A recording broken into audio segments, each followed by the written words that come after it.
step out of the vehicle. Now, the handcuffs closed around her wrists in the middle of 5th Street. A dozen people watched. Some pulled out their phones. Officer Colton Briggs held up the old leather briefcase he'd pulled from her car, laughing at the judge's badge inside. "This yours too," he sneered. "Real cute." Then he threw it on the pavement. The small wooden gavel rolled out and struck the curb. Charlotte Whitmore, 24 years old, knelt down and picked up her late father's badge, brushing dirt off it with careful fingers. "That belonged to a good man," she said quietly. She didn't shout, she didn't argue, because in 45 minutes she was due to be sworn in as a judge in the very courthouse 3 blocks away. And she already knew something Officer Briggs didn't.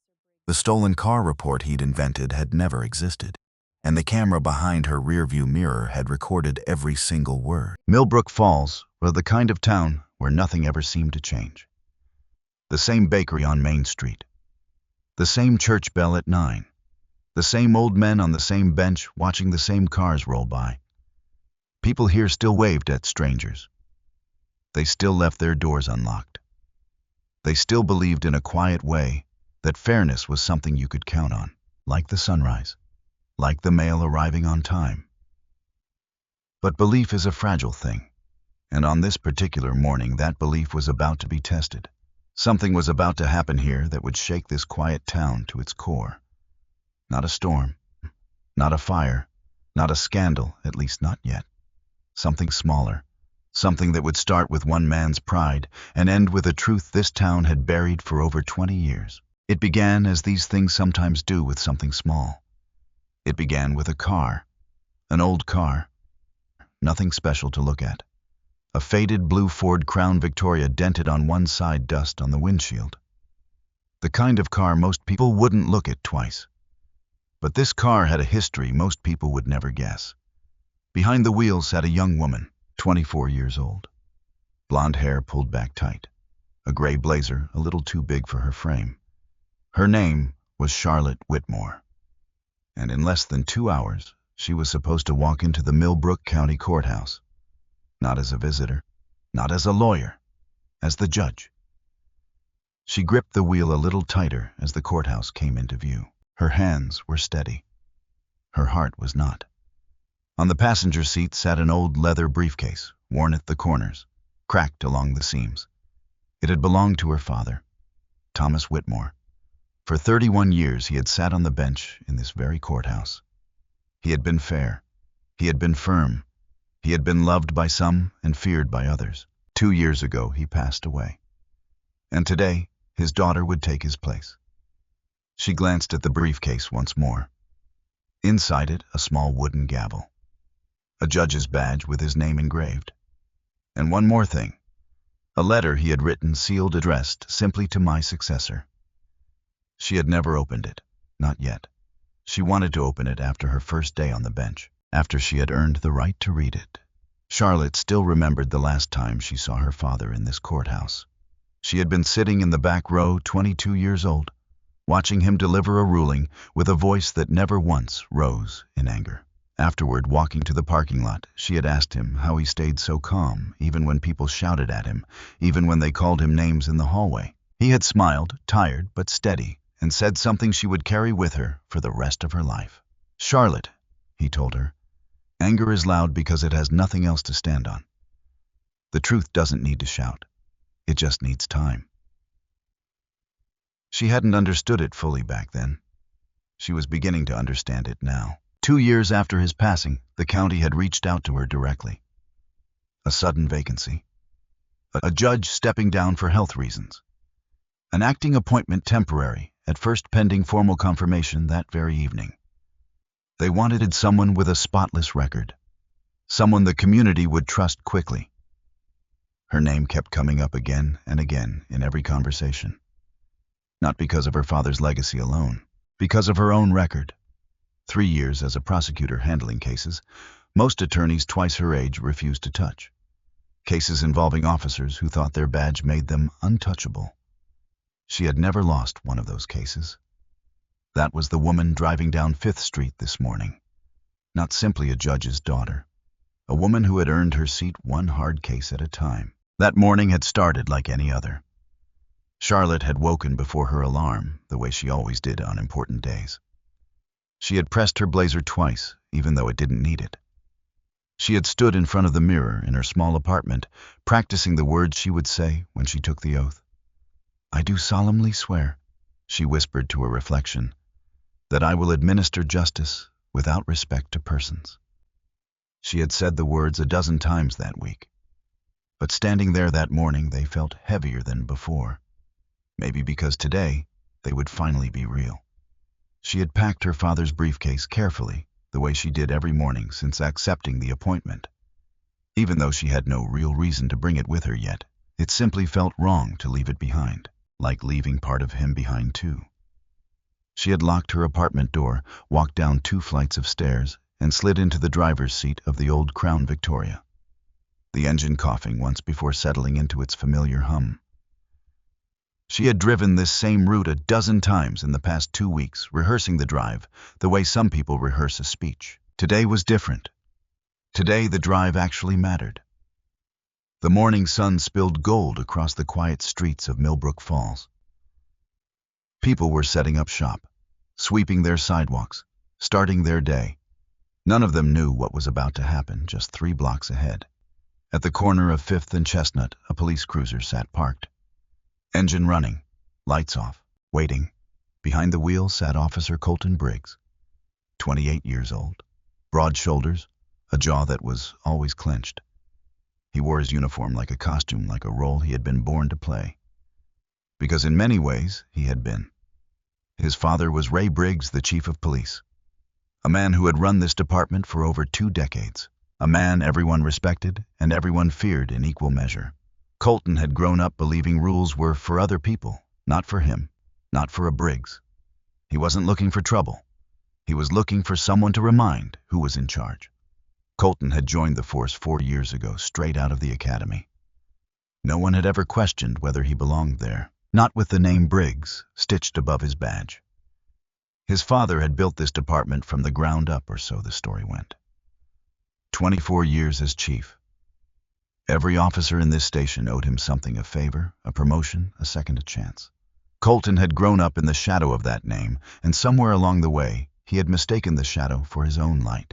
He had 4 complaints sitting in a folder somewhere in this station.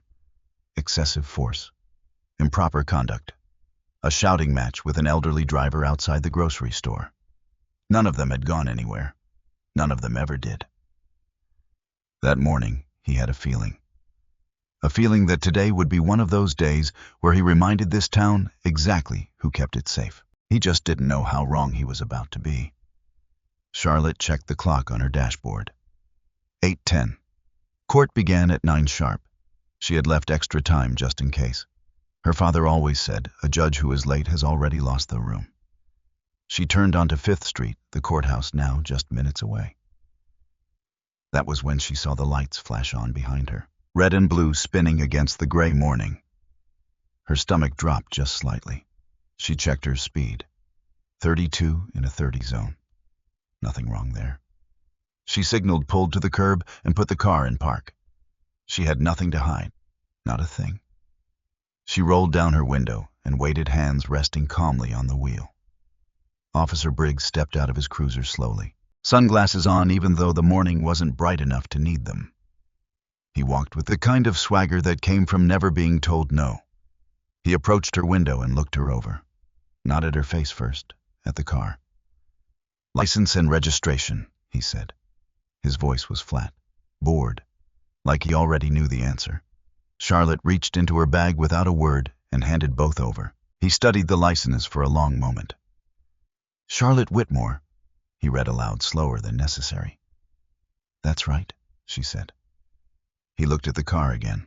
The dented fender, the faded paint, the old fabric seats worn soft with age. Then he looked back at her. "This your car?" he asked. "It was my father's," she said. "Now it's mine." Something in his eyes shifted. "Funny, man," he said. "We got a call this morning. Vehicle matching this description. Reported stolen." Charlotte blinked, caught off guard for the first time. "That's not possible," she said, calm but firm. This car has been in my family for over 20 years. Well, he said, that's what they all say. A small crowd was beginning to gather on the sidewalk. People slowing their morning walk, curious about the flashing lights. Colton straightened up, aware now that he had an audience. Step out of the vehicle, he said louder this time. Officer, I really think there's some mistake, Charlotte said. Step out of the vehicle. He repeated, his hand resting on his belt. Charlotte took a slow breath. She could have argued. She could have raised her voice.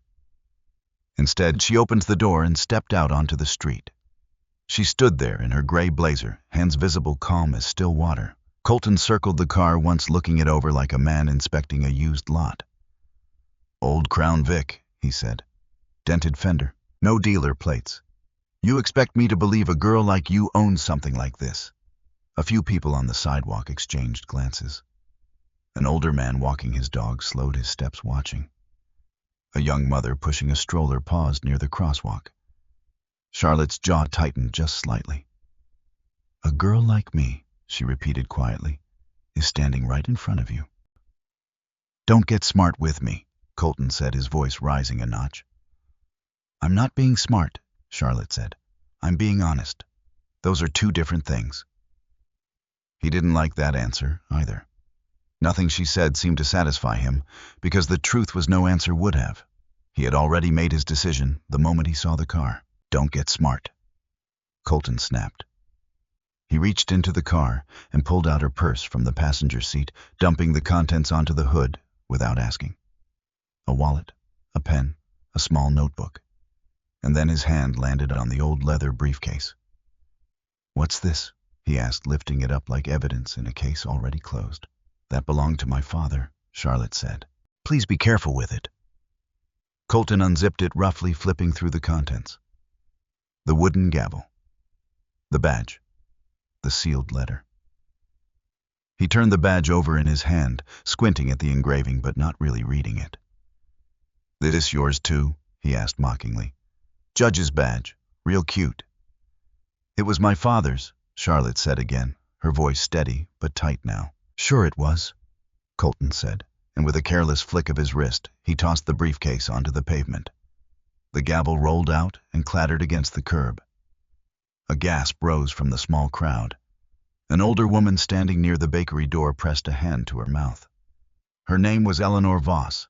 She owned the coffee shop 2 doors down. She had lived in this town her entire life. She had seen a lot. But something about this moment made her chest tighten. She wanted to speak up. She wanted to say something. But an old fear, one she couldn't quite explain, kept her rooted where she stood. She had felt this exact fear before, a long time ago. She just couldn't remember why yet. Eleanor had run that little coffee shop for over 20 years. She had watched children grow into parents, watched neighbors grow older around her, watched this town shift slowly, the way towns do, one small season at a time.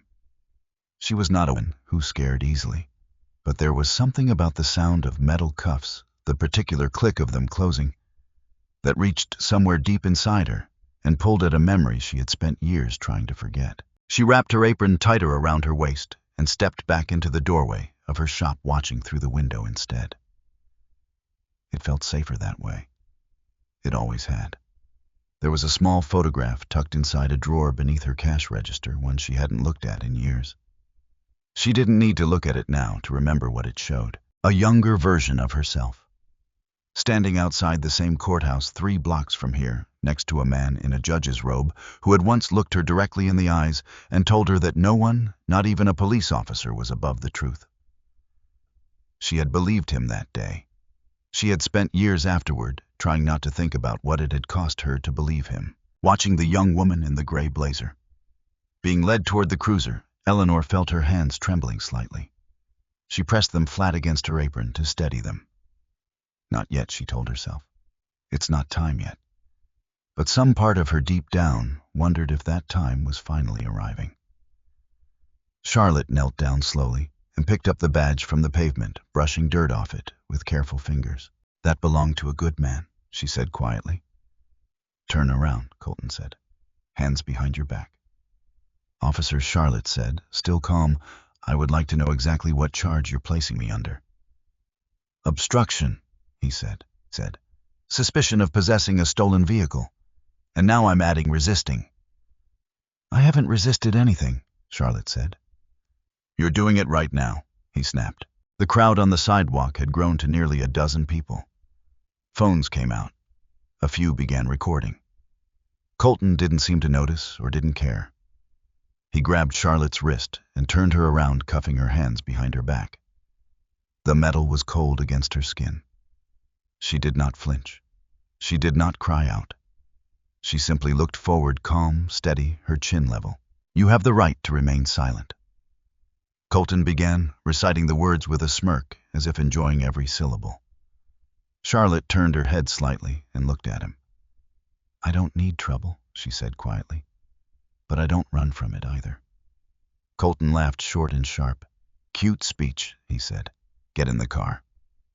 He walked her toward the cruiser, one hand on her arm, guiding her like she was already guilty of something. As they passed the crowd, an older man in a faded veteran's cap watched closely.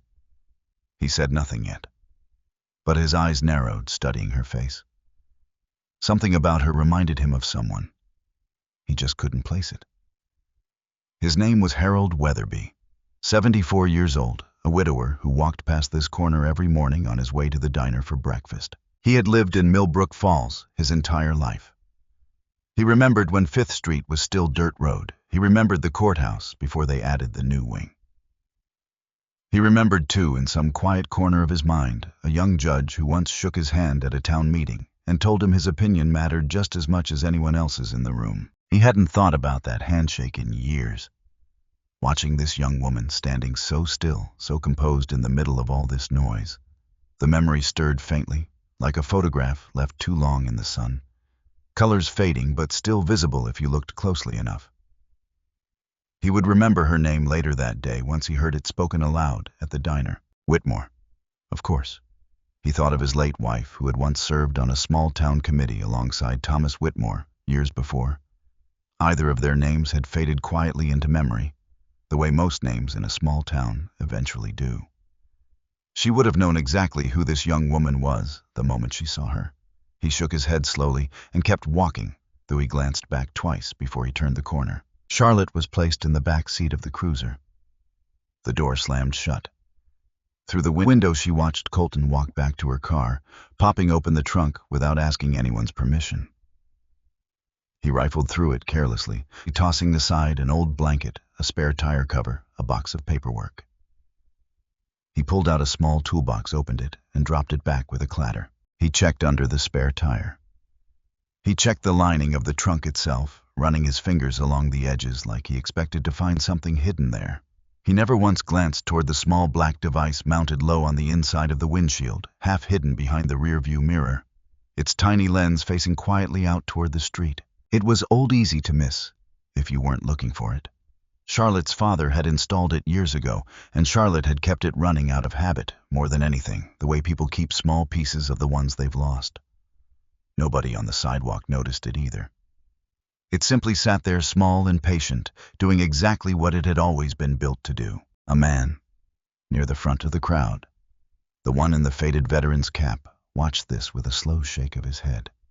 "That's a judge's car," the old man muttered loud enough for a few people nearby to hear. "You can tell by how it's kept. Somebody loved that car." Nobody responded to him, but a few heads turned toward the trunk, toward the careless way. Colton was handling what was clearly, to anyone paying attention, someone's cherished belongings. He found nothing. Of course he found nothing. There was nothing to find.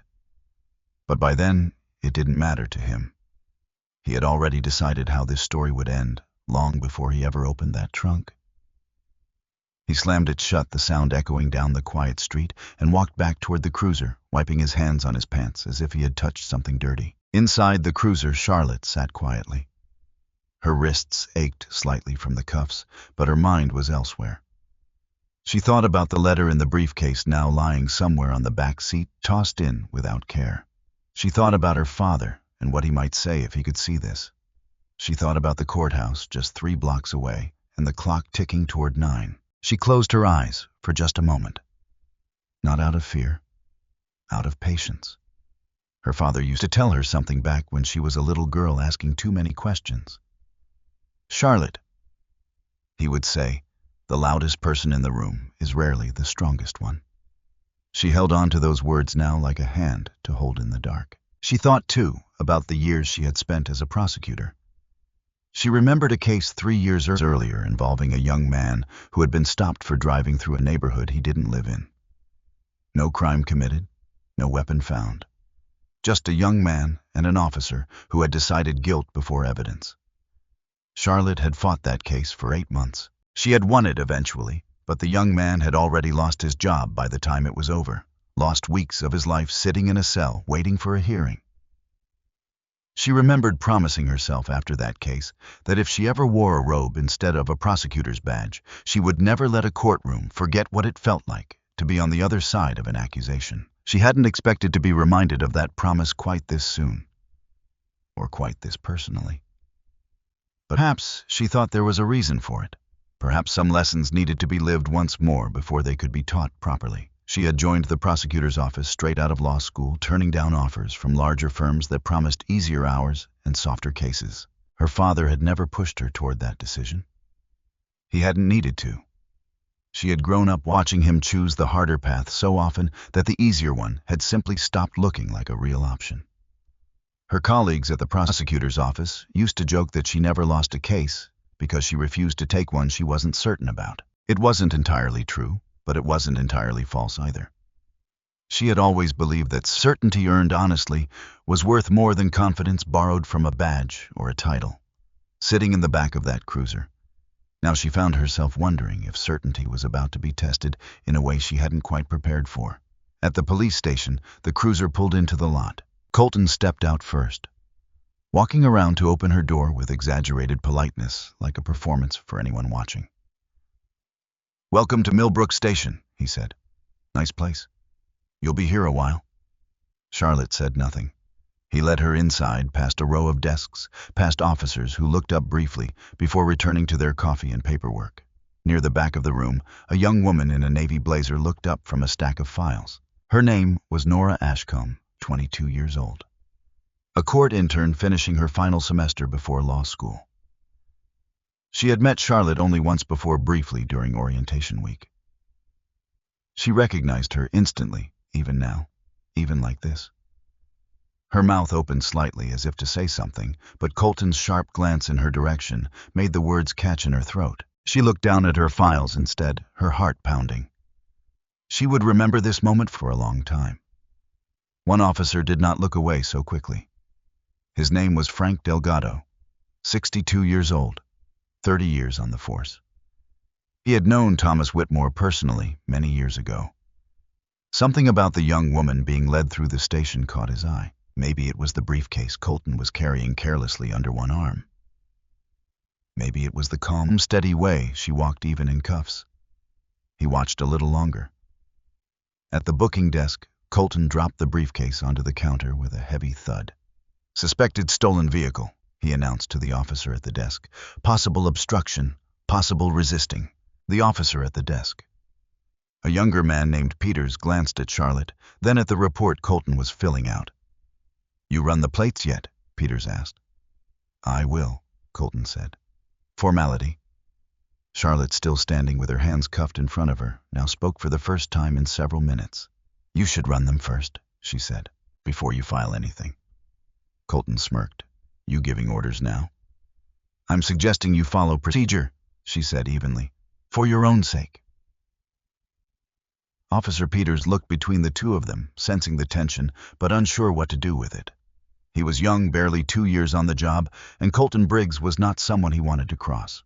"I'll just note down the description for now," Peters offered carefully, "and we can update it once dispatch confirms." "There's nothing to confirm," Charlotte said, "because there was never a report. You'll see that soon enough." "You seem awfully sure of yourself," Colton said. "I'm sure of the truth," Charlotte replied. "That's not the same as being sure of myself, though today I happen to be both." He didn't like that. He leaned in slightly, lowering his voice so only she could hear. "You think because you talk fancy you're better than me?" I think, Charlotte said quietly, that you're about to make a mistake you can't take back. Colton straightened up and laughed loud enough for the room to hear. Hear that, Peters? She's threatening me. I'm not threatening you, Charlotte said. I'm warning you. There's a difference. Frank Delgado, still watching from across the room, rose slowly from his chair. He walked toward the booking desk, drawn by something he couldn't quite name. His eyes fell on the old leather briefcase sitting on the counter. He had seen a briefcase like that before, many years ago. He stepped closer and something caught the light. A small gold edge peeking out from beneath the folded contents. He reached out, almost without thinking, and gently lifted the flap. The badge inside caught the light fully now, engraved in small, careful letters. Thomas Whitmore. Frank's breath caught in his throat. He looked up slowly, his eyes moving from the badge to the young woman standing across the counter. Blonde hair, steady eyes. That same quiet composure he remembered from another Whitmore many years ago. Whitmore, he said softly, almost to himself. Charlotte turned her head toward him. You knew my father, she said. It wasn't a question. Frank nodded slowly. I worked under him for years. Best judge this town ever had. He paused, memories rising to the surface unbidden. Your father once held a hearing open for 3 extra hours, Frank said, because an old farmer couldn't afford a lawyer and didn't understand the paperwork. Most judges would have sent him home. Your father read every page to him himself. Charlotte felt something tighten in her chest, warm and painful at once. He never told me that story, she said quietly. He wouldn't have, Frank said. That wasn't the kind of thing he bragged about. Colton, overhearing, rolled his eyes.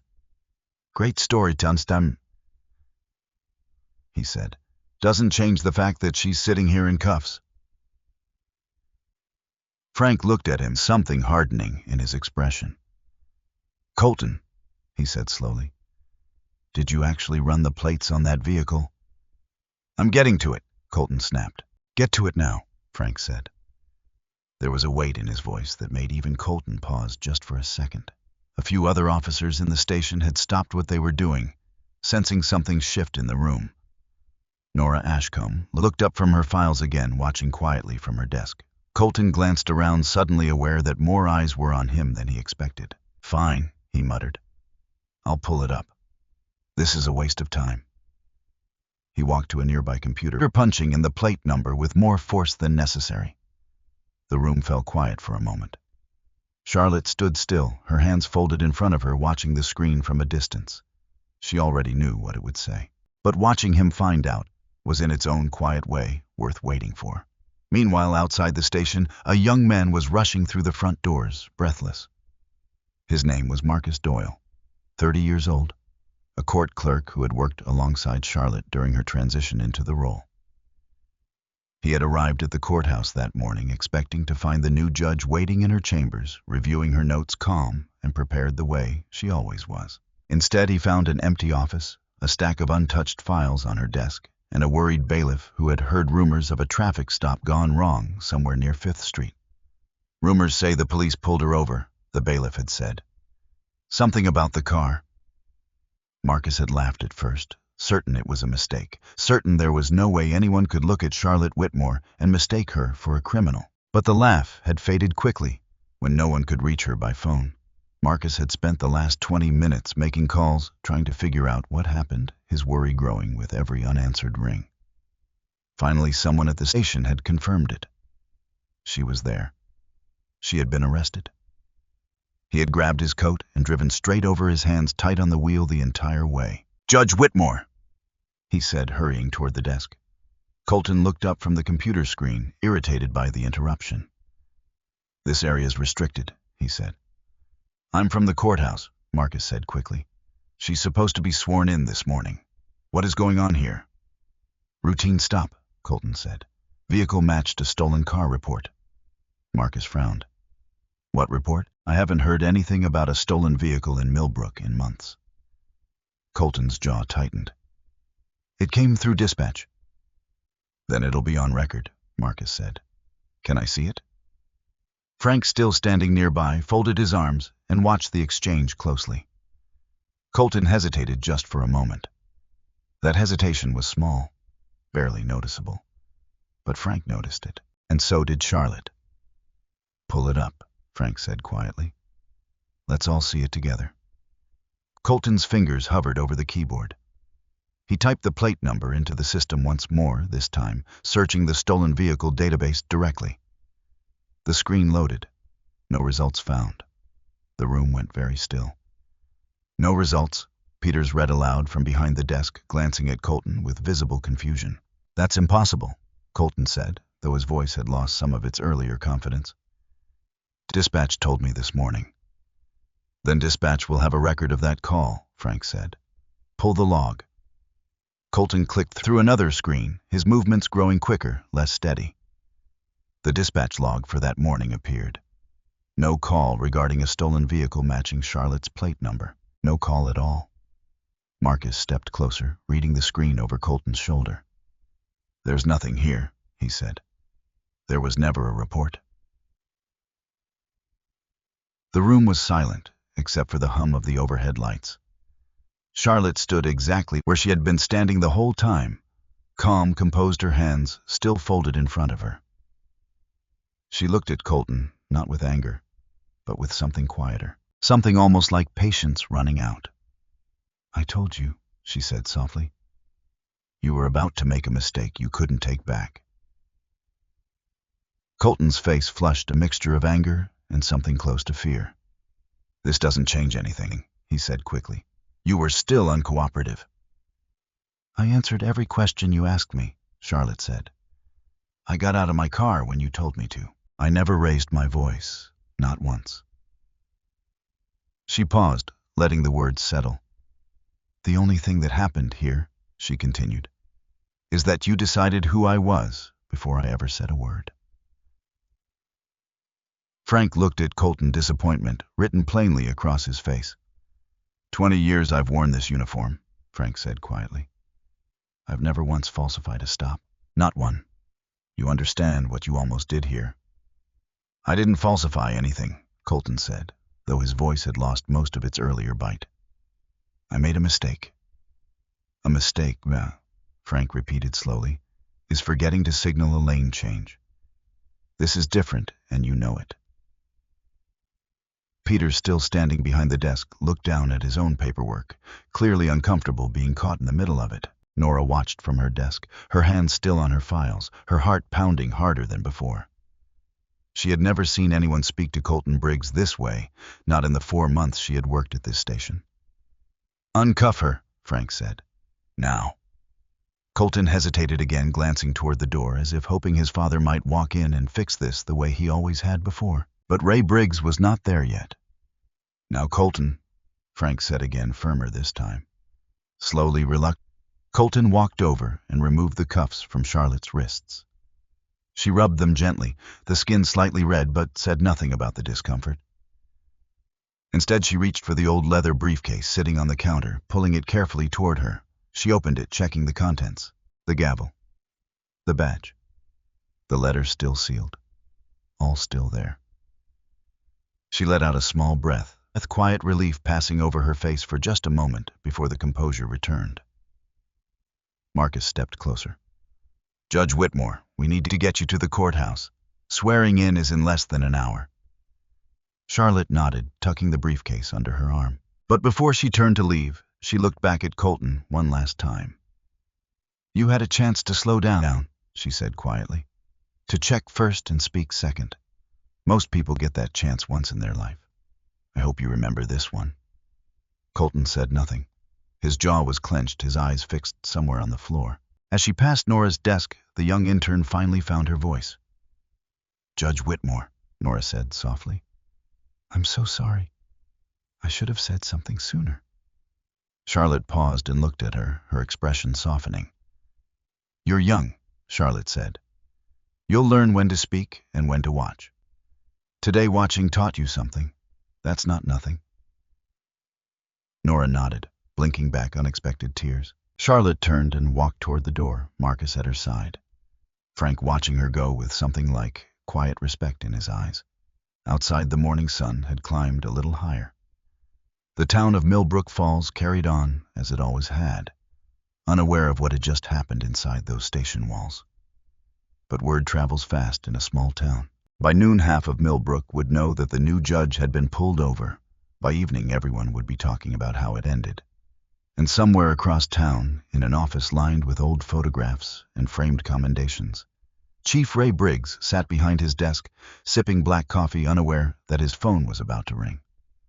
He was 52 years old, gray, at the temples, proud of the department he had spent half his life building. He had started as a patrol officer at 22, worked his way up through every rank the department offered, and had worn the chief's badge for the past 16 years, longer than any man before him. People in Millbrook Falls spoke of him the way small towns speak of anyone who has held power long enough to become part of the scenery, with respect that had calcified over time into something closer to habit than true admiration. I kept a single photograph on his desk that few people ever asked about. A younger version of himself, 28 years old, standing outside this very courthouse, his expression unreadable. It was taken the same year a young judge named Thomas Whitmore had stood in front of the county board and called into question the way evidence had been handled in a certain case. Ray had never forgotten that day. He had spent 24 years making sure no one ever mentioned it again. He had built a career on control, on knowing things before they became problems. But some problems have a way of arriving anyway, no matter how carefully a man plans against them. His phone buzzed once on the desk. He glanced at it, still unaware that the name flashing on the screen belonged to a story he thought he had buried a long time ago. He set down his coffee and reached for the phone, a small, practiced smile already forming on his face, the same smile he used whenever trouble called. He had no idea yet how little that smile would help him today. He was about to receive a phone call that would change the course of his son's career. And his own. But for now, Charlotte Whitmore climbed into the passenger seat of Marcus's car, the old leather briefcase resting on her lap. She looked down at it for a long moment. At the badge. At the gavel. At the letter she still hadn't opened. Not yet, she whispered to herself, echoing the promise she had made that morning. Not yet. But soon. Marcus glanced over at her as he drove, unsure what to say. "Are you all right?" he finally asked. Charlotte was quiet for a moment before answering. "I will be," she said, "once I'm behind that bench." "What happened back there?" Marcus said. "It wasn't right, any of it." "No," Charlotte agreed. "It wasn't." "You could report him," Marcus said. "Formally, today even." Charlotte looked out the window, watching the town pass by in slow, familiar shapes. "I'm not interested in revenge, Marcus," she said. "I never have been." "Then what are you interested in?" She thought about the question for a long moment before answering. "The truth catching up," she said finally. "In its own time, in front of everyone who needs to see it." Marcus didn't respond right away. He simply nodded, understanding in some small way that he was sitting beside someone who saw the world a little differently than most people did. As the car pulled away from the station, Charlotte looked out the window at the town passing by.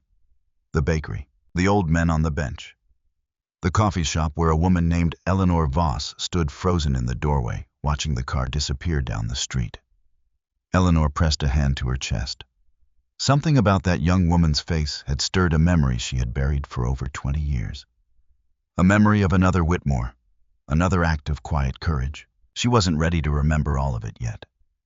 But the pieces were beginning to stir. And in a town like Millbrook Falls, where nothing ever seemed to change, something had just begun to shift. Something that had been waiting patiently for over 2 decades. Waiting for the right morning. Waiting for the right car to roll down 5th Street, waiting for a daughter to carry her father's name back into a courtroom that owed him more than anyone in this town had ever admitted. The clock on the courthouse tower struck 8:30. 30 minutes until Charlotte Whitmore was due to take her seat behind the bench for the very first time. 30 minutes to walk into that courthouse, not as the woman who had been humiliated on 5th Street, but as the judge this town had been waiting for, whether it knew it yet or not. Marcus pulled into the courthouse lot, parking close to the side entrance so she wouldn't have to walk far. He turned off the engine and sat for a moment watching her gather herself. "You don't have to go in like nothing happened," he said gently. "Nobody would blame you for taking a few minutes first." Charlotte shook her head slowly. "No," she said. "I think I need to walk in exactly like this. Exactly as I am right now." "Why?" Marcus asked. She looked down at the briefcase in her lap, running her thumb along the worn leather strap. "Because someone in that courthouse decided this morning who I was before I ever said a word," she said. "I think it's time the rest of this town decided for themselves." She opened the car door and stepped out onto the pavement, straightening her blazer, smoothing down a stray strand of hair. Behind her back on 5th Street, a small crowd was still murmuring about what they had witnessed. Some already pulling out their phones to call friends to describe what they had seen. News like this did not stay quiet for long, not in a town like Millbrook Falls. Charlotte walked toward the courthouse steps, the same steps her father had climbed for 31 years. The briefcase held firmly against her side.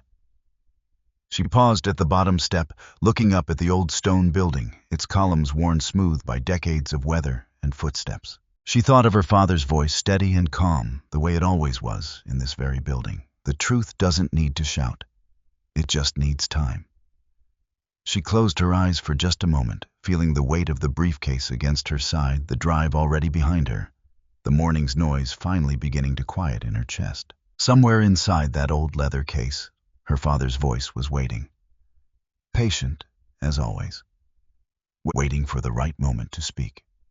And somewhere behind her, in a station 3 blocks away, a phone was ringing on Chief Ray Briggs's desk, carrying news that would soon reach every corner of this town. The morning was far from finished with Millbrook Falls. It had only just begun to reveal what it was truly made of. There is a lesson in mornings like this one, if we are willing to sit with it. That the measure of a person is rarely found in how they are treated when everyone can see who they are. It is found in how they carry themselves when no one believes them. Yet when the room is full of strangers and the badge across from them carries more weight than their own name ever has. Charlotte Whitmore did not raise her voice on 5th Street that morning. She did not need to.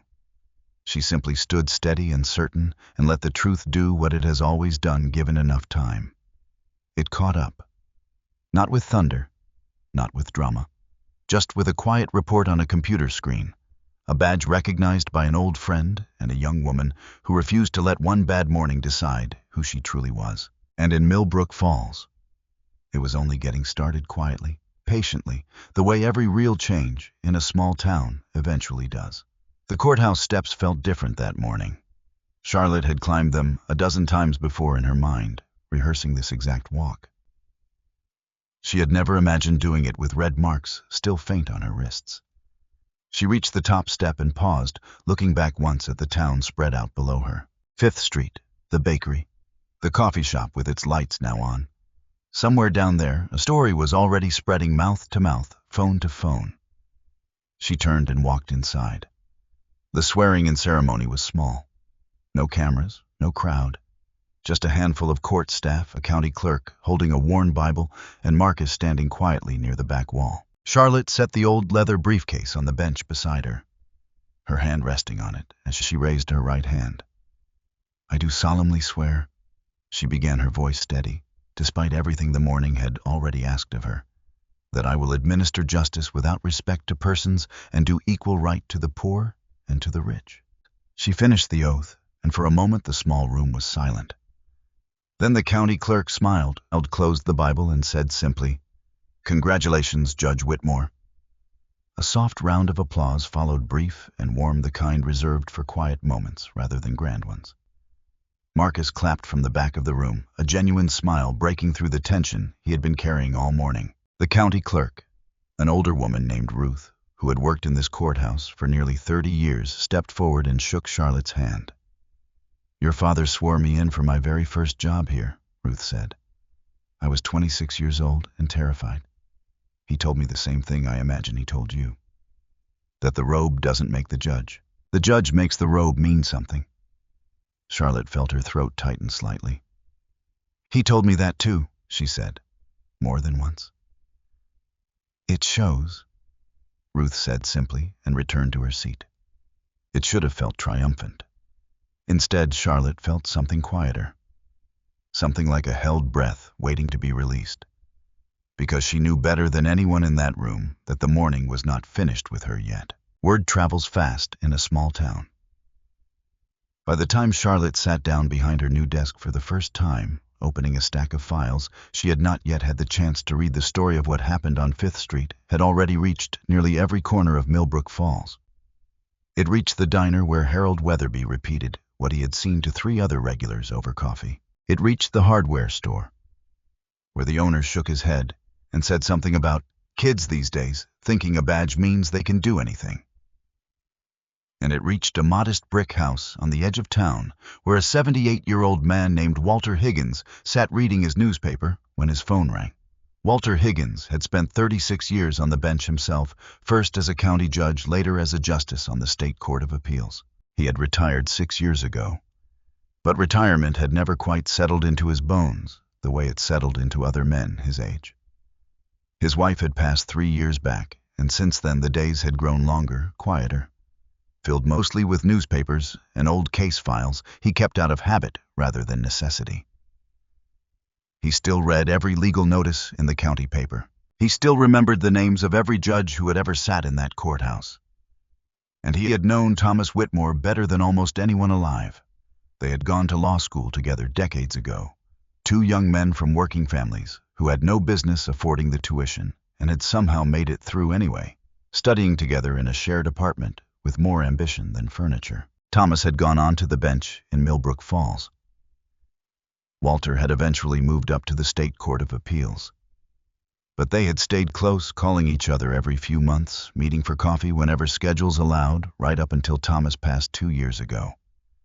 Walter had spoken at his funeral. He had not spoken about it much since. The call was from an old colleague, a court reporter who had worked cases with Walter for decades.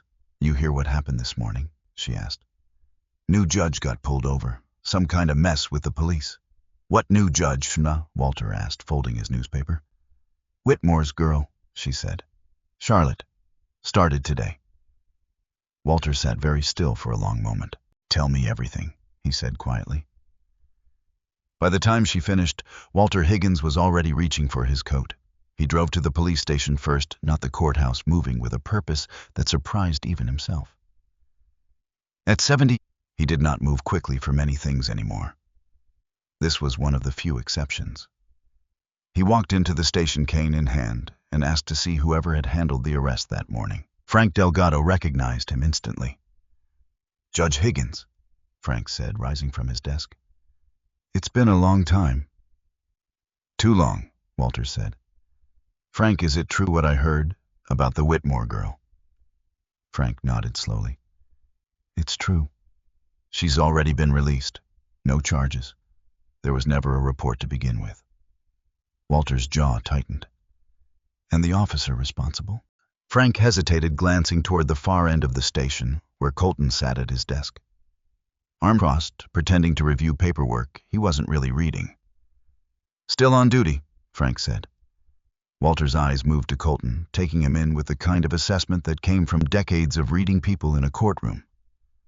"That's the Briggs boy," Walter said. "That's right," Frank said. Walter walked toward him, his cane tapping steadily against the floor. Colton looked up, recognizing the older man's face, but not immediately placing it. "Can I help you?"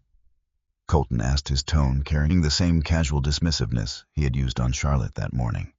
"You can start," Walter said, "by telling me what gave you the right to put handcuffs on a sitting judge without so much as verifying your own claim first." Colton straightened slightly. "I wasn't aware of her position at the time." "Position shouldn't matter," Walter said. "Not to a man doing his job correctly. But it seems it mattered quite a bit to you, given how quickly you backed off once you found out." Colton had no answer for that. He shifted in his seat, uncomfortable under the old man's steady gaze in a way he rarely felt around anyone. There was something about being looked at by someone who had spent decades reading liars in a courtroom. Someone who wasn't impressed by a uniform or a last name. "You want to know something interesting?" Walter continued, not waiting for a response. "In 36 years on the bench, I learned that the men who shout the loudest about their authority are usually the ones least certain they've earned it." I earned my badge, Colton said, his voice tighter now. Did you? Walter asked. Or did it come with the last name? Colton said nothing. Walter turned to Frank. Where is the briefcase that belonged to Thomas Whitmore? The one I heard was thrown to the ground this morning. Frank glanced toward Colton's desk, where the leather case had briefly been set before Charlotte took it with her. She has it, Frank said. She took it with her to the courthouse. Walter nodded slowly, something unreadable passing across his weathered face. Good, he said. That case has survived worse than a rough morning. It'll survive this, too. He turned to leave, then paused, looking back at Colton one more time. I knew your father before he was chief, Walter said. Back when he was young and hungry and made a mistake that nearly ended his career before it started. Colton's expression shifted, uncertain now. What mistake? He asked. Walter studied him for a long moment before answering. Ask him yourself, he said. If he's honest with you, you'll learn something important today. If he isn't, that will tell you something too. I walked out of the station without another word, leaving Colton staring after him, an uneasy feeling settling into his chest that he couldn't quite name. Walter drove straight to the courthouse next. He found Charlotte in her new office, still adjusting to the unfamiliar desk. The unfamiliar chair. The weight of a title she had earned, but had not yet had the chance to feel settled in. Marcus knocked lightly on her open door. Judge Whitmore, there's someone here to see you. Says he knew your father. Charlotte looked up, and when she saw the old man standing in her doorway, something in her chest tightened. You're Walter Higgins, she said. My father spoke about you often. And he spoke about you constantly, Walter said, stepping into the office, leaning slightly on his cane. Though I confess the stories didn't do you justice. He always said you'd end up here. He just didn't think it would take this long for the county to catch up to the idea. Charlotte managed a small smile, the first real one since that morning. Please sit, she said, gesturing to the chair across from her desk. Walter lowered himself into the seat, slowly setting his cane against the armrest. I heard what happened this morning, he said. All of it. News travels fast, Charlotte said. In this town it always has, Walter said. That's part of the problem and part of the solution, depending on which direction the truth is moving. Charlotte studied him carefully. You came here for a reason beyond condolences, Judge Higgins. Walter smiled faintly, sharp, just like your father. He leaned forward slightly. Charlotte, what happened to you this morning wasn't an accident, he said. And I don't think it was simple bad luck either. What do you mean? Charlotte asked. I mean, Walter said that 24 years ago your father stood in front of the county board and asked uncomfortable questions about how a certain police department handled evidence. Questions that ended a promising young officer's career before it could really begin. Charlotte's eyes narrowed slightly. Ray Briggs. Walter nodded. You know the name. I've heard it mentioned twice today already, Charlotte said. Once from Officer Delgado, and I imagine I'll hear it again before the day is over. You will, Walter said, because I don't believe for 1 second that his son pulling you over this morning was random chance. Charlotte sat back in her chair, absorbing this. You think Colton knew who I was? She said slowly. I think, Walter said carefully, that even if he didn't know consciously, some things get passed down in families, whether we mean them to or not. Resentment has a long memory, Charlotte, longer than most people realize. The room was quiet for a moment. What happened exactly? Charlotte finally asked. Between my father and Ray Briggs. Walter's expression grew more serious. That, he said, is a story that belongs to more than just me to tell. But I'll tell you what I can. He took a slow breath before continuing. 24 years ago, there was a case. A woman accused of theft working at a shop not far from here. The arresting officer was young, ambitious, eager to make a name for himself. That officer was Ray Briggs. Charlotte listened closely, saying nothing. The evidence against her was thin from the start, Walter continued. But Briggs pushed this case forward anyway, certain of his own instincts. Your father was the judge assigned to it. What did he find? Charlotte asked. He found that key evidence had been mishandled. possibly altered. He couldn't prove intent, not conclusively, but he made his concerns known publicly in front of the county board. The case against the woman was dismissed, and Briggs's reputation took a hit that nearly cost him his badge. Walter paused, his eyes distant for a moment, as if watching the memory play out somewhere just beyond the room. "I remember your father calling me that night," he said. He didn't sound triumphant. He sounded troubled. I asked him why, since he'd clearly done the right thing. He told me something I never forgot. He said doing the right thing rarely feels like winning. It just feels like less has been lost than could have been. Charlotte absorbed this quietly, the words settling into her chest like something she already somehow knew passed down without ever being spoken aloud. "But it didn't," Charlotte said. "No," Walter said. He clawed his way back, spent the next 2 decades building himself into someone untouchable. Chief of police. Respected. Powerful. But I don't think he ever forgot who put that first crack in his record. Charlotte was quiet for a long moment, pieces beginning to align in her mind. "And the woman," she finally asked, "the one who was accused, do you know what happened to her?" Walter shook his head slowly. "That I don't know," he admitted. "It was a long time ago, and I wasn't as close to the details as your father was. But if I were you, I'd want to find out." Charlotte glanced toward the window, toward the direction of 5th Street, toward the coffee shop she had passed that morning, without a second thought. Something about the timeline was tugging at her memory now, though she couldn't yet place why. "Find out anything you can about a theft case from 24 years ago," she said to Marcus, once Walter had settled into his chair to rest. "A woman working at a local shop accused, later cleared. My father presided over it." Marcus nodded, already reaching for his notepad. "I'll head to the county archives after I finish with Briggs's file." Meanwhile, back at the station, the atmosphere had shifted into something tense and uncomfortable. Colton sat at his desk, Walter's parting words circling in his mind like a splinter he couldn't quite dig out. Ask him yourself. He didn't like not knowing things. He liked even less the idea that his father might be keeping something from him. But there was a more immediate problem sitting in front of him: the report. He still had to file something explaining the morning's events, and every version he drafted in his head sounded worse than the last.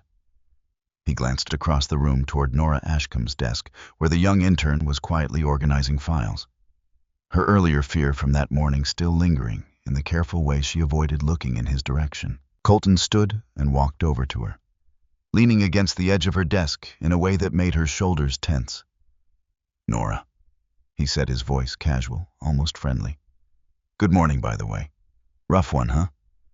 "I suppose," Nora said carefully, not looking up from her files. "You saw what happened earlier," Colton said. "With the judge." "I saw some of it," Nora said. "Here's the thing," Colton said, lowering his voice slightly. "I'm going to need to file a report about the stop. Standard stuff.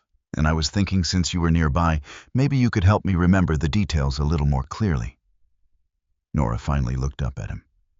"I think the details were pretty clear already. She was cooperative the whole time. You cuffed her before confirming anything." Colton's easy smile faltered slightly. "That's not really how I remember it," he said. "Then maybe you should ask Officer Delgado," Nora said. He was standing right there, too. Colton's jaw tightened. "Look," he said, his voice losing its earlier warmth. "You're still finishing your internship here, right? Still need a recommendation for law school." Nora felt her stomach drop. "I do," she said quietly. "Then maybe," Colton said, leaning in slightly, "it would be smart to remember things a little more my way. Cooperative recollections go a long way in this building." Nora said nothing for a moment, her hands gripping the edge of her desk. "Are you asking me to lie?" she asked finally, her voice barely above a whisper. "I'm asking you to be smart," Colton said. "There's a difference." He straightened up and walked away before she could respond, leaving her sitting there, her hands trembling slightly as she stared down at her files. She thought about Charlotte's words to her earlier that morning. "You're young. You'll learn when to speak and when to watch." She wasn't sure this was a moment to stay quiet, but she wasn't sure yet if she had the courage to be the one who spoke first. She thought about her own reasons for wanting to work in this field in the first place. 2 years earlier, her older brother had been pulled over 3 towns away, held for nearly an hour over a broken taillight that turned out not to be broken at all. Nothing had happened to him. Not really. Not in the way people meant when they talked about the worst outcomes. But she had watched him come home that night quieter than usual, something shaken loose in him that took weeks to settle back into place. She had decided then that she wanted to be someone who made sure the law protected people the way it was supposed to, instead of simply protecting the people who enforced it. Sitting at her desk now, Colton's threat still hanging in the air around her, she felt that old resolve stirring back to life, tentative but present. She wasn't ready to act on it yet, but she was no longer entirely willing to stay silent either. By early afternoon, back at the station, Frank Delgado had noticed something troubling in Nora's demeanor. She had always been steady, sharp, quick with a smile whenever he passed her desk on his way to the break room. That afternoon, she barely looked up from her files, her shoulders drawn tight, her movements careful and small. He poured 2 cups of coffee from the break room and set one down gently on the corner of her desk. "You look like you've had better mornings," he said. Nora glanced up at him, hesitating. "I'm fine," she said. Frank didn't move away. He simply stood there, patient, the way he had learned to be patient with nervous witnesses over 30 years on the job. "You don't have to tell me anything," he said. "But if something happened here today that shouldn't have, I'd rather hear about it from you than read about it in tomorrow's paper." Nora's hands stilled over her keyboard. "Officer Briggs asked me to remember things a certain way," she said quietly. "About this morning, about the judge." Frank's expression hardened slightly, though his voice stayed calm. "Did he threaten you?" he asked. Nora hesitated again, then nodded slowly. "He mentioned my recommendation letter for law school." Frank set his coffee down and pulled a chair over, sitting across from her. "Write it down," he said. "Everything he said as close to word for word as you can remember. Today, while it's still fresh." "Won't that get me in trouble?" Nora asked. "Staying quiet is what gets good people in trouble," Frank said. "Every single time in my experience. Writing it down protects you. It protects the truth too." Nora looked at him for a long moment, something steadying in her expression. "Okay," she said finally. "I will." Frank nodded, satisfied, and rose from the chair, though he paused before walking away. "For what it's worth," he said, "your instincts today were good ones. Don't let anyone talk you out of trusting them." He walked back toward his desk, leaving Nora sitting a little straighter than before, a fresh sheet of paper already pulled in front of her, pen in hand. Across town, Marcus had returned to the courthouse after running an errand for Charlotte, a folder of old county records tucked under his arm. He found Charlotte still in her office, Walter Higgins having left only minutes earlier. A quiet thoughtfulness settled over her features. "You asked me to look into something," Marcus said, setting the folder on her desk. "Officer Briggs's personnel file. It wasn't easy to access, but a friend in records owed me a favor." Opened the folder immediately. Inside were copies of 4 separate complaints filed against Colton Briggs over the past 3 years. Every single complaint had been marked closed, no further action within days of being filed. And every single closure carried the same signature at the bottom, Chief Raymond Briggs. Charlotte read through each complaint slowly, carefully, the way she had once read through case files as a prosecutor, looking for the pattern beneath the words. The excessive force complaint came from a man named Curtis Powell, an elderly resident who claimed Colton had shoved him to the ground during what should have been a routine noise complaint. The file included a brief medical note, a bruised hip, nothing more, and a note from Chief Briggs stating the incident had been reviewed and determined to be within department protocol. There was no record of any actual review taking place. The improper conduct complaint filed only 14 months ago described almost the exact same scenario Charlotte had lived through that morning. A woman driving an older vehicle pulled over on suspicion the vehicle had been reported stolen. No such report ever existed. The woman had been detained for nearly 40 minutes before being released without charge. Charlotte set the page down slowly, her hands very still. He's done this before, she said quietly. Almost exactly this. And nothing happened. It gets worse, Marcus said, sliding the last two complaints toward her. The verbal altercation with the elderly resident outside the grocery store included a brief statement from a witness who described Colton raising his voice, calling the older man senile and confused in front of a small crowd of onlookers after the man had simply asked why his car was being searched. And the final complaint, dated only 8 months earlier, was the one that made Charlotte's stomach tighten the most. A 20-year-old woman named Danielle Ruiz had filed a report describing being detained for over an hour without cause, during which Colton had made repeated comments about her appearance, asking personal questions unrelated to any investigation, and refusing to explain what she was suspected of until her father arrived and threatened to call a lawyer. The complaint had been closed within 2 days. He's been protecting him, she said quietly, for years. It looks that way, Marcus said. 4 complaints, 4 dismissals, all signed by his own father. No investigation, no follow-up. Charlotte closed the folder slowly, her mind already working through the implications. This isn't just about what happened to me this morning, she said. This is a pattern. A young officer given a badge and told again and again that consequences don't apply to him. What do you want to do? Marcus asked. Charlotte was quiet for a moment, staring out the window toward the police station 3 blocks away. For now, she said, nothing rash. I want this documented properly. I want it time-stamped, verified, and secured somewhere Chief Briggs can't quietly make it disappear the way he's made everything else disappear. Marcus nodded. I'll make copies. Keep one set here, one with the county clerk's office. Good, Charlotte said. I'll also reach out quietly to Curtis Powell and Danielle Ruiz, Marcus offered. Let them know someone is finally looking at their complaints without making promises we can't keep yet. Do that gently, Charlotte said. They've likely learned not to trust this building. We shouldn't rush them into trusting it again. She paused, glancing once more at the folder before closing it. And Marcus, she added, keep an eye on Nora Ashcombe today. Something in the way she looked at me back at the station told me she saw more than she said out loud yet. Marcus nodded. I noticed that too. I'll check in with her before the vote tonight. Marcus made the calls from a quiet corner of the courthouse hallway later that afternoon, his voice gentle, careful not to promise more than he could deliver. Curtis Powell, 81 years old. Answered on the 4th ring, his voice cautious at first, softening only once Marcus explained why he was calling. Explained why. Nobody ever followed up before, Curtis said.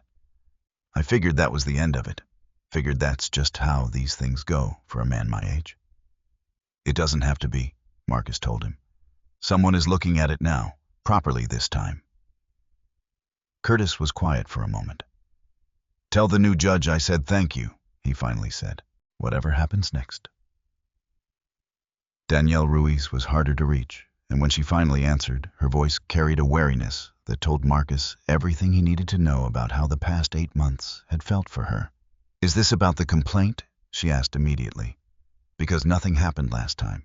I don't want to go through all that again for nothing. I understand, Marcus said carefully. I just wanted you to know someone is reviewing it now, seriously. You don't have to do anything yet. I only wanted you to hear it from someone before you heard it secondhand. There was a long pause on the line. Okay, Danielle said finally, her voice softer. Thank you for calling. Marcus returned to Charlotte's office and relayed both conversations quietly, watching her expression grow more resolved with each detail. They deserve better than what they got, Charlotte said. All of them. They do, Marcus agreed. She thought often of her father during those quiet hours, of the calm, deliberate way he had always approached moments like this. He had never rushed toward confrontation. He had always let the facts arrange themselves first, then stepped forward only once the ground beneath him was solid. She intended to do the same. Meanwhile, at the little coffee shop on 5th Street, Eleanor Voss had spent the better part of the morning distracted, burning one batch of muffins and forgetting a customer's order twice. Her mind kept drifting back to that moment on the sidewalk. The cuffs. The calm, steady young woman standing so still in the middle of all that noise. During a rare quiet moment between customers, she found herself walking to the back office, pulling open the bottom drawer of an old filing cabinet she rarely touched anymore. Beneath a stack of old receipts and expired permits, her fingers found what she was looking for. A small photograph, its edges soft and worn from handling, though it had been years since she last held it. She sat down slowly in the old wooden chair by her desk and looked at it for a long time. A younger version of herself, 23 years old, standing outside the Millbrook County Courthouse. Beside her, a man in a judge's robe, his hand resting gently on her shoulder, his expression calm and reassuring. Thomas Whitmore. She remembered that day with a clarity that surprised her, given how hard she had worked over the years to blur its edges. She remembered sitting in a courtroom, accused of stealing from the very shop she had worked at faithfully for 3 years. She remembered the arresting officer's confident voice, certain of her guilt before the trial even began. She remembered how it felt to sit in that courtroom, 23 years old, watching people who had known her for years suddenly look at her differently, as if the accusation alone had already changed who she was in their eyes. She remembered her mother, sitting in the back row, hands folded so tightly in her lap that her knuckles had gone pale too. Afraid to say anything, too afraid that speaking up might somehow make things worse. She remembered the shop owner, a kind man who had trusted her with the register every single day for 3 years.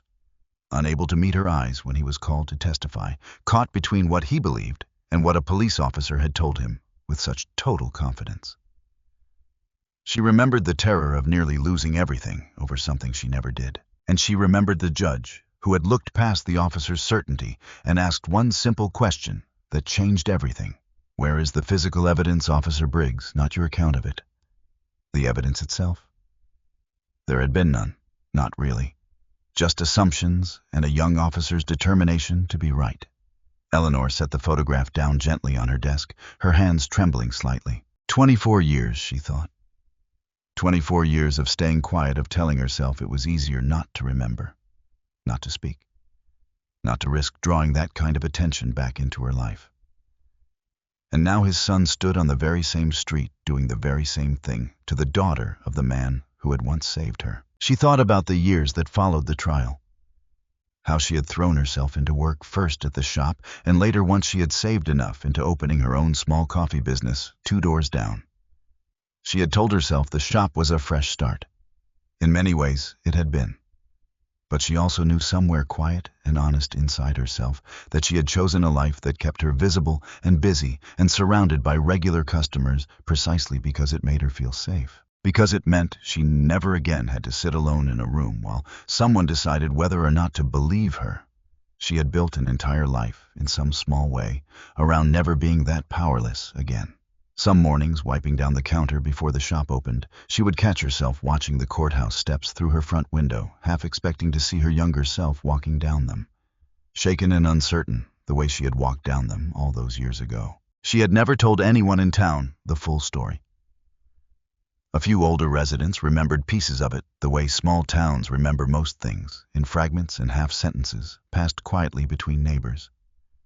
But she had never once said it plainly out loud in her own words. She had told herself for years that the silence protected her, that speaking it aloud would only invite the same fear back into her life. And yet, here she was, standing frozen in her own doorway that very morning, watching another young woman experience exactly what she had once lived through and saying nothing at all. She wasn't ready to walk out there and say something. Not yet. But for the first time in over 2 decades, she found herself wondering if the time for staying quiet was finally coming to an end. By early afternoon, the news of Charlotte's arrest had reached the one person in Millbrook Falls who had the most reason to want it contained. Chief Ray Briggs sat behind his desk, the phone call he had received hours earlier still echoing in his mind.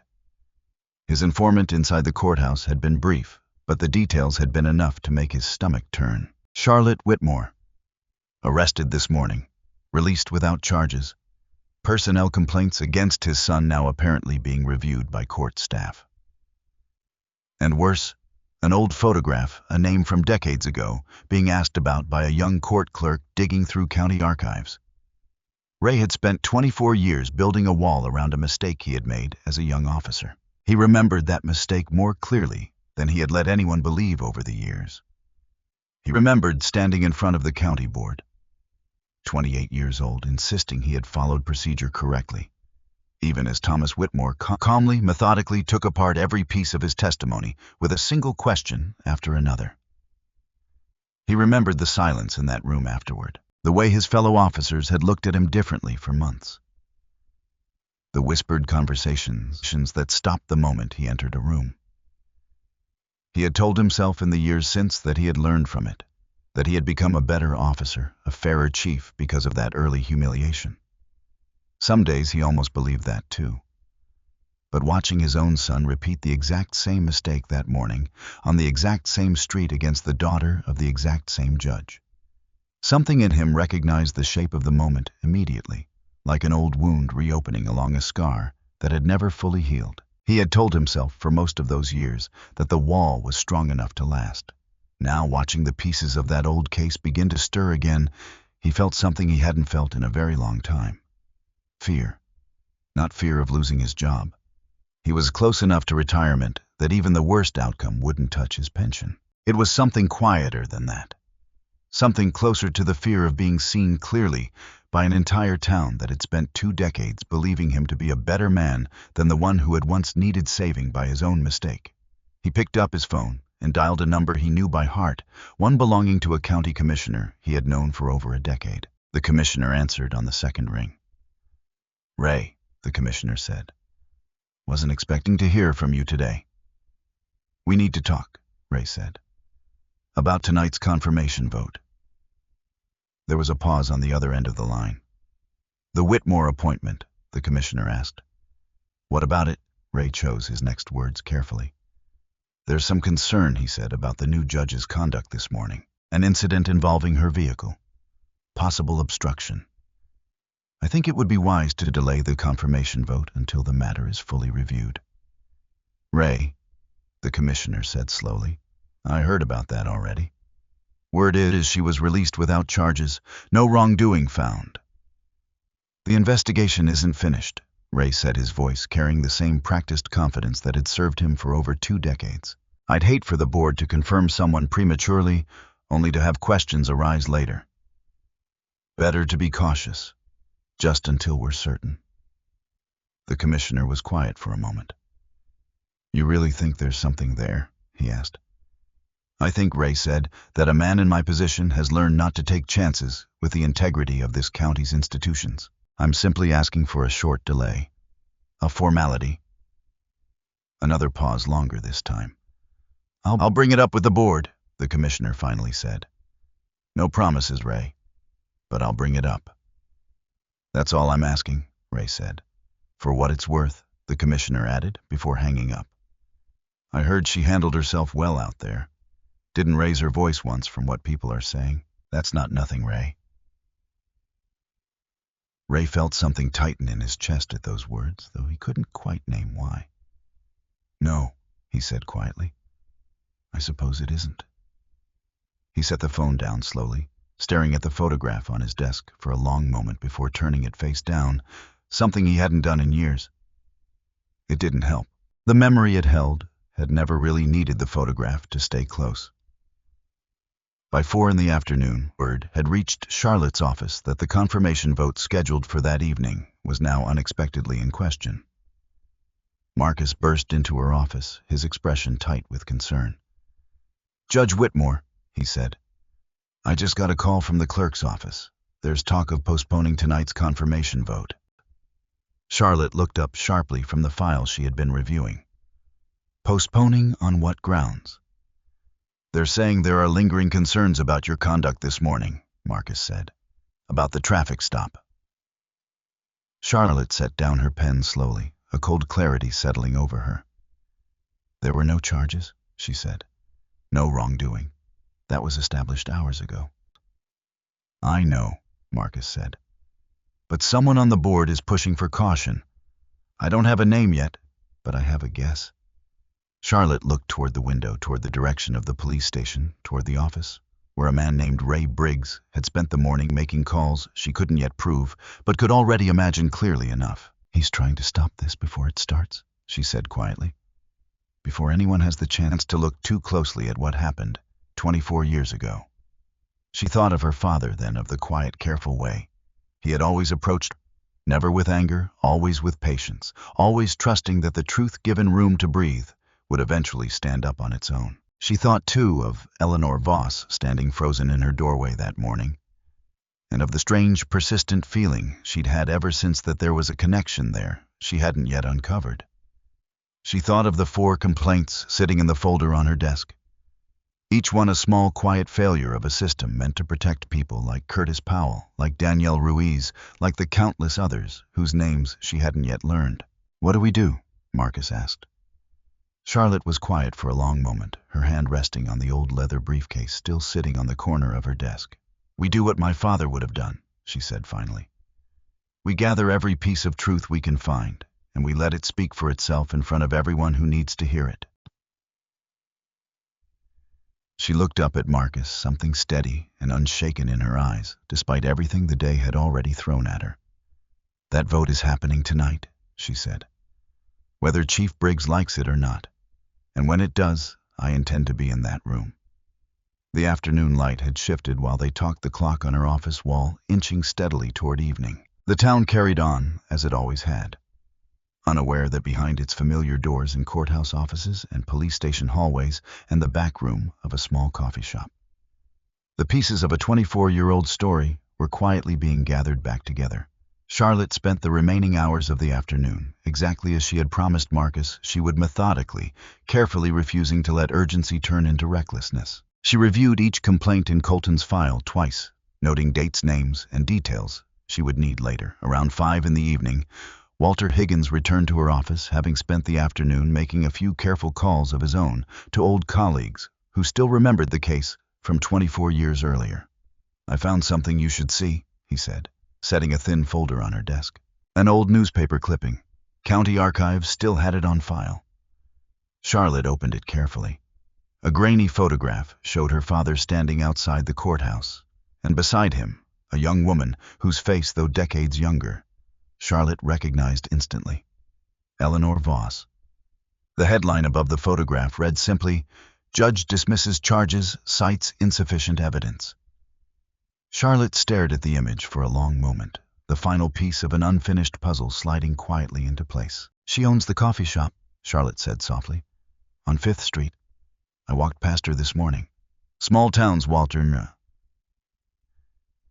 said, "have a way of keeping their stories close, whether we mean them to or not."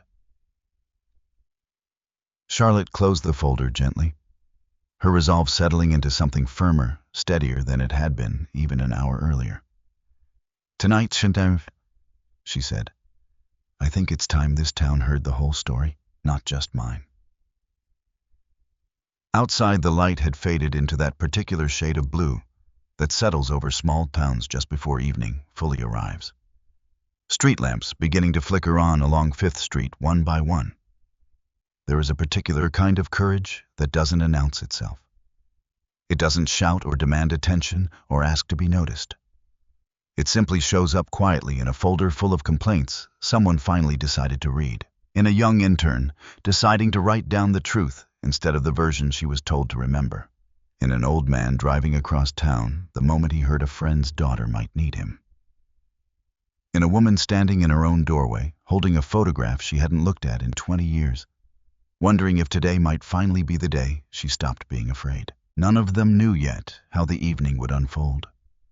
None of them knew whether the truth once spoken would be enough, but each of them, in their own quiet way, had already decided to stop looking away.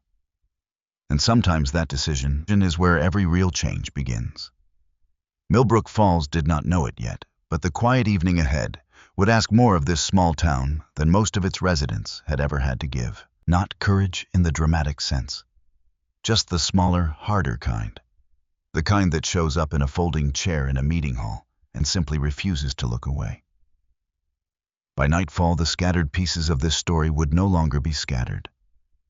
They would be sitting all together in the same room, waiting for someone brave enough to finally speak them aloud in front of everyone, who had spent far too long assuming silence was simply how this town preferred to handle its oldest, most uncomfortable truths. The county commissioner's meeting room filled slowly that evening. Folding chairs scraped against the old wooden floor. Voices murmured in small clusters near the back wall. Word had spread through Millbrook Falls, the way it always did, quietly at first, then all at once, until half the town seemed to know that something unusual was happening tonight. By the time the doors opened at 6:30, there were more people gathered than the meeting hall had seen in years, more than the annual budget hearings, more even than the contentious school board debates that had once packed the room to capacity. Some came because they had witnessed the scene on 5th Street firsthand. Others came because they had heard about it from a neighbor or a coworker or the woman at the grocery store checkout who swore she saw the whole thing with her own eyes. A few came simply because Millbrook Falls was a town where nothing much happened, and when something finally did, everyone wanted to be there, to see how it ended. Harold Weatherby arrived early, taking a seat near the front, his veteran's cap resting on his knee. Curtis Powell arrived, leaning on his daughter's arm, moving slowly, but determined to be there. Frank Delgado stood near the side entrance, out of uniform, arm crossed, watching the room fill with the careful attention of a man who had spent 30 years reading crowds. Nora Ashcombe slipped in quietly near the back, a folded piece of paper tucked into her jacket pocket, her handwriting covering both sides. And near the coffee shop, 3 blocks away, Eleanor Voss stood behind her locked front door, apron still tied around her waist, staring at the small photograph in her hand. She had not decided yet whether she would go. Charlotte sat in a small side room adjoining the main hall, the old leather briefcase resting on the table in front of her. Marcus sat across from her, reviewing notes one final time. Walter Higgins sat beside him, cane resting against his chair, his expression calm in the way that only comes from having sat through countless difficult rooms before. "They'll call the confirmation vote first," Walter said. "That's when Briggs will make his move, if he's going to make one at all." "Let him," Charlotte said quietly. "I'm ready." "Are you certain about this?" Marcus asked. "Once you say it publicly, there's no taking it back." Charlotte looked down at the briefcase, her fingers resting lightly on its worn leather strap. "My father spent 31 years in that room," she said. "Every hard truth he ever spoke, he spoke it in front of people who didn't want to hear it. I don't intend to start my career doing anything less." Marcus nodded slowly, though a trace of worry still lingered in his expression. "I just don't want tonight to become about punishing them," he said. "I want it to actually change something. Those aren't always the same thing." "They're not," Charlotte agreed. "But they can be if we're careful about which one we aim for first." Walter studied her for a long moment, something like pride settling into his weathered features. "You know, Patsat," he said, "your father called me the night before his first ruling on the bench, nervous as I'd ever heard him. He asked me how a person is supposed to carry that kind of weight without breaking under it." "What did you tell him?" Charlotte asked. "I told him the weight doesn't get lighter," Walter said. "You just get stronger carrying it. And you learn you're never really carrying it alone, so long as you're honest about what you're carrying." Charlotte felt something steady settle in her chest. At those words, the same quiet strength she had felt standing on 5th Street that morning, cuffed but unbroken. Marcus glanced at his watch. "It's almost time." The door opened, and a young clerk poked her head in. "Judge Whitmore," she said. "They're ready for the confirmation vote." Charlotte rose, picked up the briefcase, and walked toward the door. Walter and Marcus followed close behind. The meeting hall grew quiet as the county board settled into their seats at the front table. 5 commissioners in total, led by an older man named Commissioner Whitfield, no relation to Charlotte, despite the similar sound of the names, a coincidence that had drawn a few tired jokes over the years. Chief Ray Briggs sat near the front row, his posture stiff, his eyes fixed forward. Colton stood near the back wall, arms crossed, clearly uncomfortable being present at all, though his father had insisted he attend. Commissioner Whitfield tapped his gavel once, calling the room to order. "We have several items on tonight's agenda," he said. "But I understand there's been some discussion about moving the Whitmore confirmation to a later date. Chief Briggs, would you like to address the board on that matter?" Ray Briggs rose slowly, buttoning his jacket, his expression carefully composed.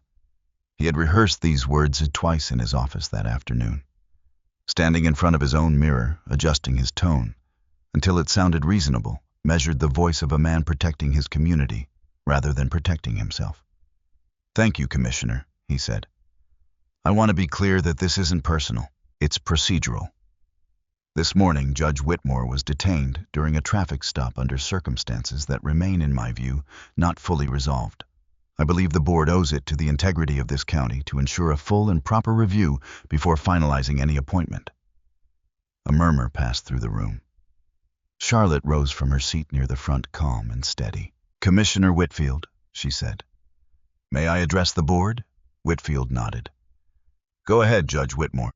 Charlotte stepped forward, setting the old leather briefcase down gently on the small podium at the front of the room. "This morning," she began, "I was stopped by Officer Colton Briggs while driving to my own swearing-in ceremony. I was told my vehicle matched a stolen vehicle report. I was handcuffed in the middle of 5th Street in front of a dozen witnesses and taken to the station." She paused, letting the words settle over the room. "There was no stolen vehicle report," she continued. "Not that morning, not ever. I have the dispatch logs verified by Officer Frank Delgado, confirming that no such call was ever received." Ray Briggs shifted in his seat. "An officer's judgment isn't always perfect," he said. "Mistakes happen in the field." "They do," Charlotte agreed. "And if this were an isolated mistake, I would be inclined to extend the same grace I extend to anyone learning a difficult job. But it isn't isolated." She opened the briefcase and withdrew a folder, the same folder Marcus had brought her that afternoon. "In the past 3 years," she said, "Officer Briggs has been the subject of 4 separate complaints: excessive force, improper conduct, a verbal altercation with an elderly resident, and an incident involving a young woman detained without cause for over an hour." She held up the folder for the board to see. "Every single one of these complaints was closed within days, with no investigation on record. Every closure carries the same signature." She turned the folder toward the board, toward the room, toward Ray Briggs himself. "Chief Raymond Briggs." The room fell into a heavy silence. Ray's face had gone pale, his jaw tight, his hands gripping the edge of the table in front of him. "This is a personnel matter," he said, his voice less steady than before. "Not appropriate for a public meeting." "With respect, Chief Briggs," Charlotte said, "when the same signature closes every complaint against the same officer without investigation for 3 years, it stops being a personnel matter. It becomes a pattern the public has a right to know about."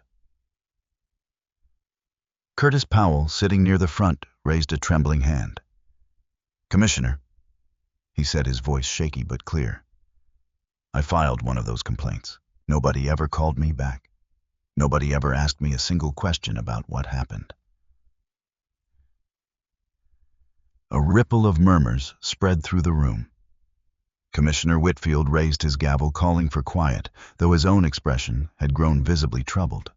"Chief Briggs, son," Whitfield said slowly, "is what Judge Whitmore describing accurate?" Ray hesitated. "I reviewed each complaint personally. I found no grounds for further action." "Without investigating them?" Whitfield asked. Ray said nothing. Charlotte reached back into the briefcase one final time, withdrawing a small device Marcus had retrieved only hours earlier. "There's something else the board should see," she said. She nodded to Marcus, who stepped forward with a laptop, connecting it to the small projector set up at the side of the room for meeting presentations. "My father's vehicle," Charlotte explained. "The one Officer Briggs accused of being stolen this morning has a small dashboard camera mounted behind the rear-view mirror. My father had one installed years ago, after an experience that taught him the value of having an unbiased record of events. I kept it running after he passed the same way I kept the rest of the car running. It seemed important not to let that habit die with him." She glanced briefly at Ray Briggs, whose face had grown even paler. "The card inside stores each day's footage automatically," she said. "Marcus pulled this morning's recording this afternoon. It captured everything." The screen flickered to life, and the room fell utterly silent. The footage began with the quiet hum of the engine, Charlotte's hand steady on the wheel, the courthouse visible in the distance. Then the flashing lights appeared in the rearview mirror. The recording captured every moment with unforgiving clarity. Colton's voice flat and dismissive. His remark about a girl like you owning a car like this. The careless way he dumped her belongings onto the hood. The moment he lifted the briefcase and tossed it to the ground without a second thought. The gasp from the small crowd. The click of the handcuffs. And Charlotte's voice calm even then saying quietly, "You had a chance to slow down." The room watched in silence as the footage played out minute by minute, exactly as it had happened that morning, with no room left for interpretation or excuse. When it finally ended, the silence in the meeting hall felt heavier than before, pressing down on every person in the room. For a long moment, nobody moved. Nobody spoke. The only sound was the faint hum of the projector still glowing against the blank wall. An elderly woman near the middle of the room, someone Charlotte didn't recognize, wiped quietly at her eyes. A man near the back shook his head slowly, muttering something under his breath to the person beside him. Colton stood near the back wall, his face white, his arms no longer crossed but hanging limply at his sides.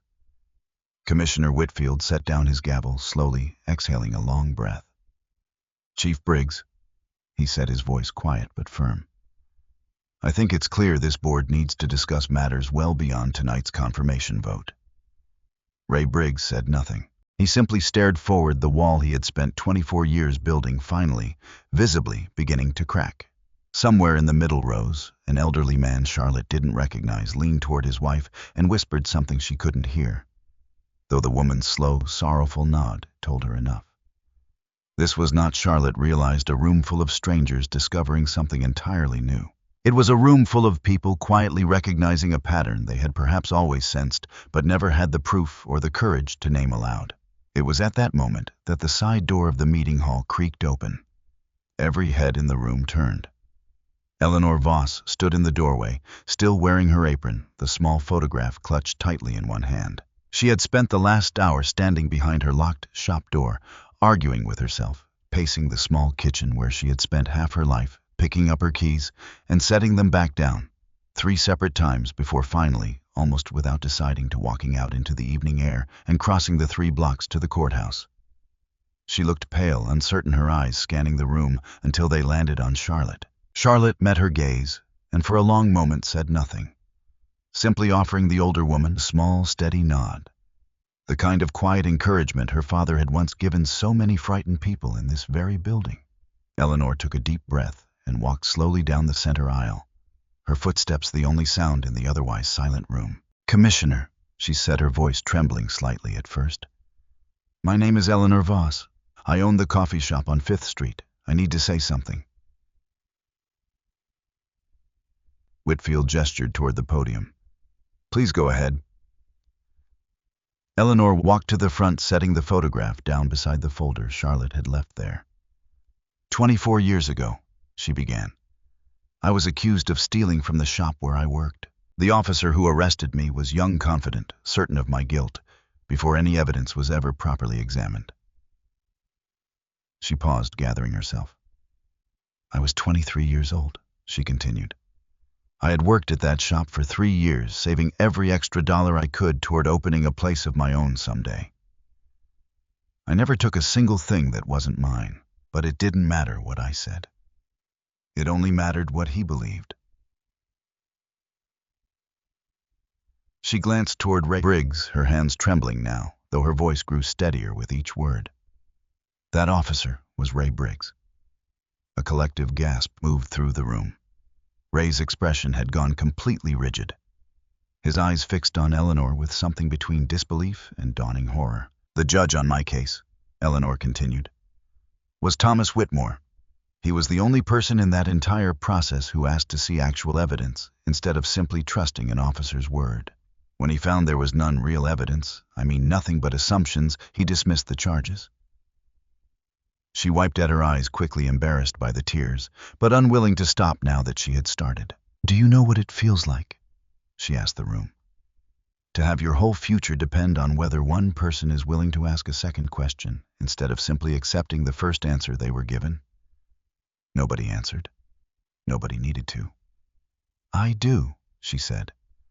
"I've known that feeling for 24 years, and this morning I watched it happen again, right outside my own front door." She picked up the photograph and held it toward the board. I've kept this for 24 years, she said. A reminder that once someone believed me when almost no one else did. She looked over at Charlotte, her eyes glistening now. This morning, she said, I watched history repeat itself on my own street. I watched a young woman treated exactly the way I was treated by the son of the very same officer, and I said nothing. I was too afraid. Her voice cracked slightly, but she pushed forward. I'm not afraid anymore, she said. Not tonight.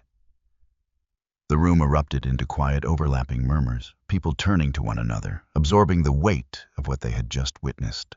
Nora Ashcombe rose from her seat near the back, the folded paper still in her jacket pocket. Her hands were shaking slightly as she stood, but her voice, when it came, carried further than she expected.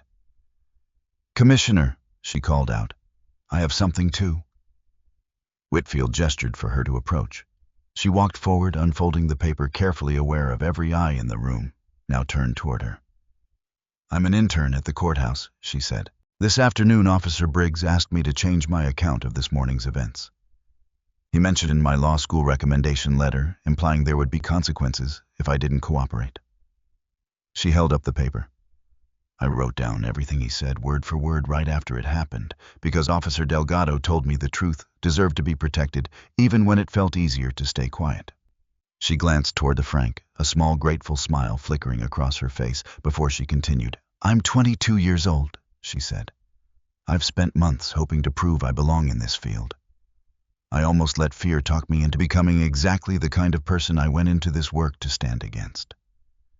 She looked directly at Charlotte. Judge Whitmore told me this morning that watching teaches you something too, even when you're too afraid to speak. She was right, but I don't want to only watch anymore.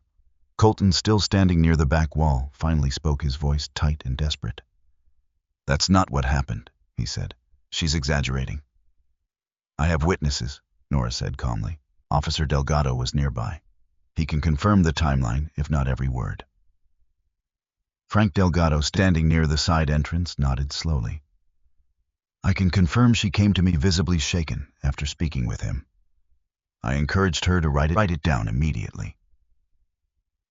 The room had grown thick with tension, every eye moving between Colton Ray and the growing pile of evidence now sitting on the podium. Commissioner Whitfield rubbed his temples slowly, clearly grappling with the weight of what had unfolded in the span of only a few minutes. This board, he finally said, will vote on Judge Whitmore's confirmation tonight as originally scheduled.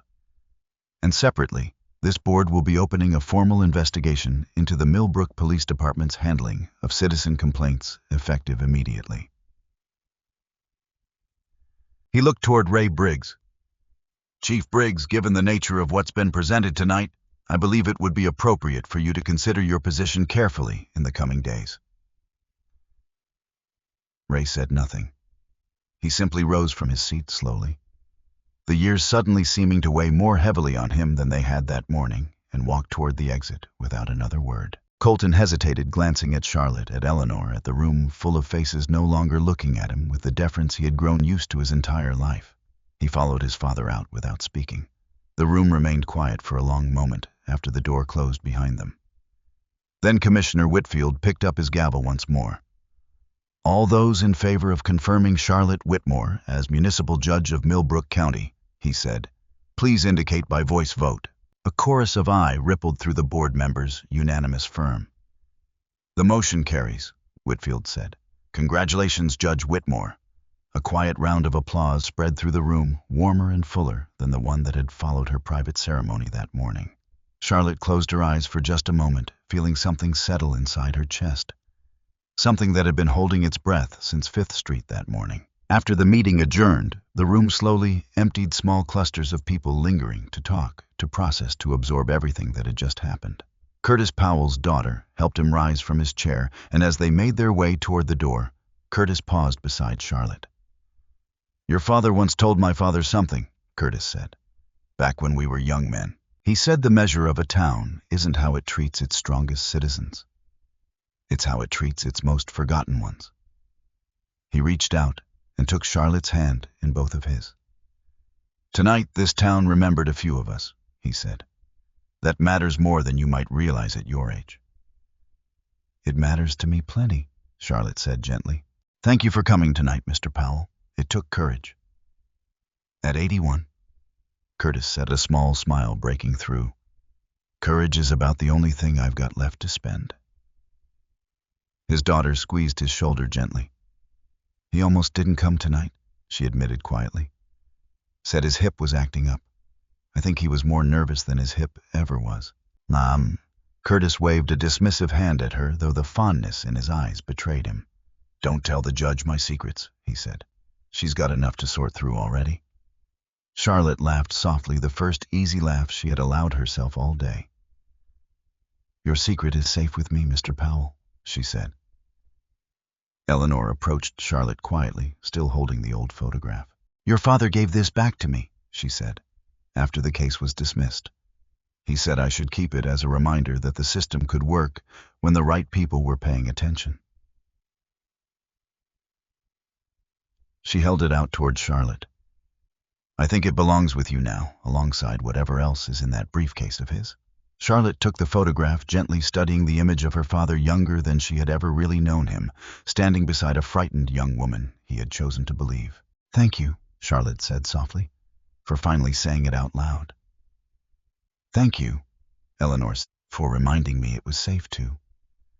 Walter Higgins approached slowly, leaning on his cane, a rare wide smile breaking across his weathered face. Your father would be very proud tonight, he said, though I suspect he'd tell you the same thing he always told me, that this isn't the end of the work, just the beginning of it. Charlotte nodded. There's still the investigation. Curtis Powell, Danielle Ruiz, all the others we haven't found yet. There will always be more work, Walter said. That's the nature of this job. But tonight you gave a lot of people something they hadn't felt in a long time. What's that? Charlotte asked. Permission to believe the system might actually see them, Walter said. That's worth more than people realize. He paused, studying her for a long moment, something almost paternal in his expression. I sat on the bench for 36 years, he said. I presided over cases that made headlines across the state, but I don't know that I ever did anything quite as important as what happened in that room tonight. You didn't just correct a mistake, Charlotte. You gave an entire town permission to stop pretending it hadn't happened. Charlotte felt the weight of his words settle somewhere deep in her chest.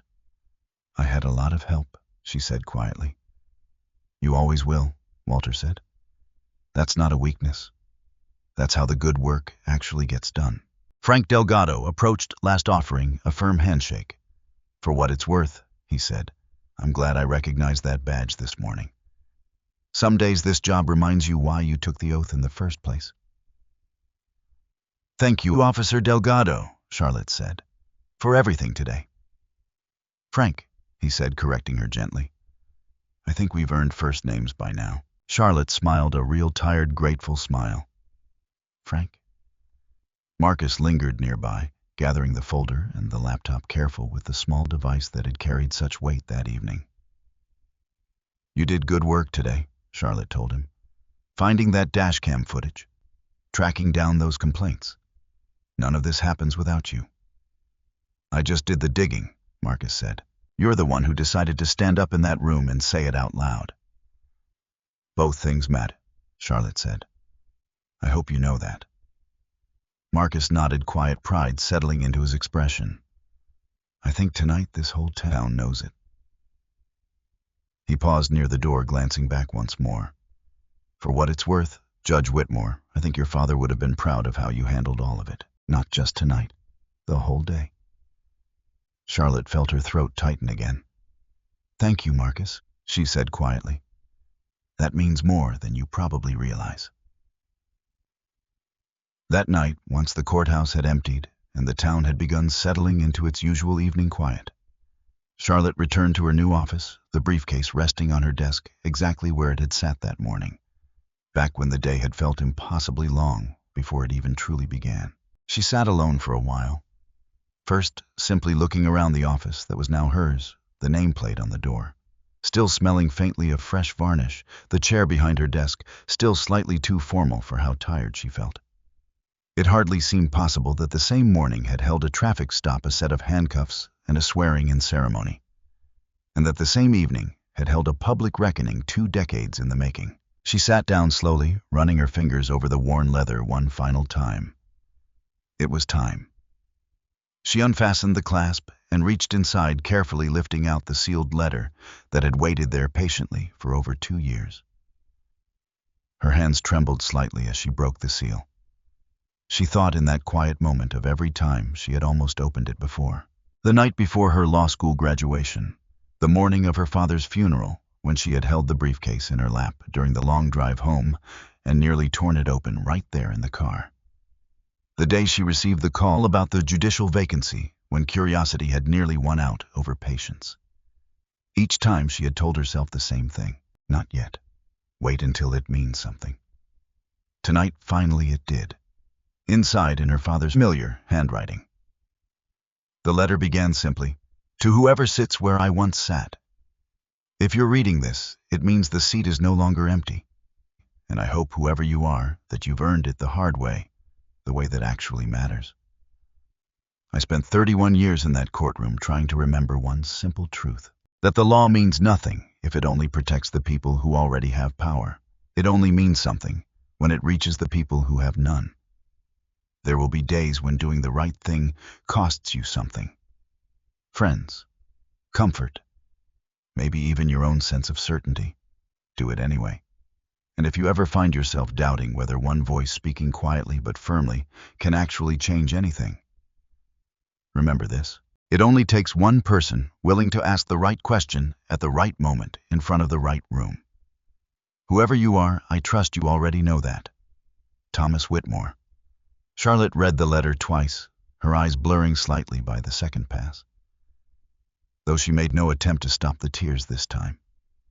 She folded it carefully and placed it back inside the briefcase beside the small wooden gavel and the badge that bore her father's name. Then she reached for a blank sheet of paper on her desk and began writing slowly, deliberately, a new letter of her own. She did not know yet who would read it, or when, or under what circumstances. But she understood, perhaps for the first time that day, exactly what her father had meant. Some things were never truly finished. They were simply passed forward carefully to whoever came next. In the weeks that followed, Millbrook Falls began to change in small, steady ways.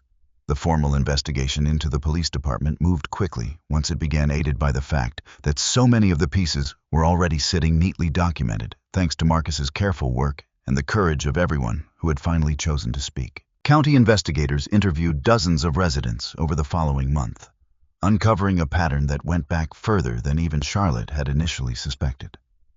Small complaints quietly dismissed year after year by a department that had grown comfortable believing itself beyond real scrutiny.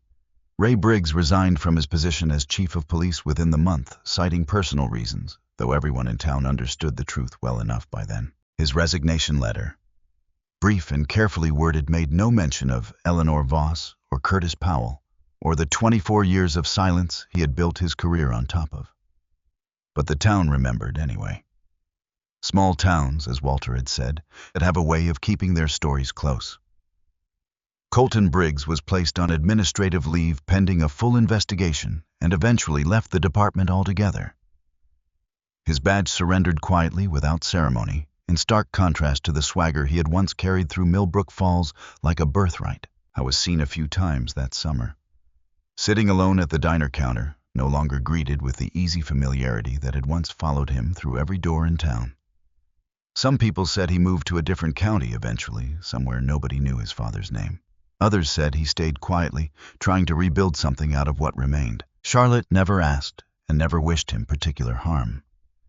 She simply hoped, in the quiet way her father had always hoped for people, that he might eventually understand what he had been given and what he had wasted.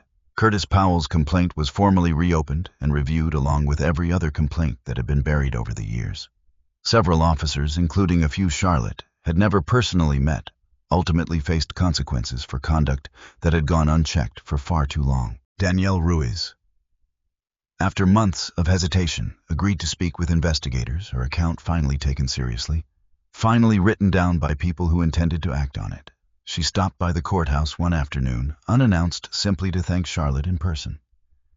I almost didn't call your clerk back, she admitted. I figured it wouldn't matter. I figured it never had before. It matters now, Charlotte told her. And it will matter every time someone after you decides to speak because you went first. Nora Ashcombe finished her internship that spring and was accepted into law school that fall. Her recommendation letter, written not by Colton Briggs but by Charlotte herself, who wrote every word with genuine pride. Nora visited the courthouse the week before she left for school, standing a little taller than she had that difficult afternoon months earlier. I keep thinking about what you said, Nora told her, about watching and waiting for the right moment to speak.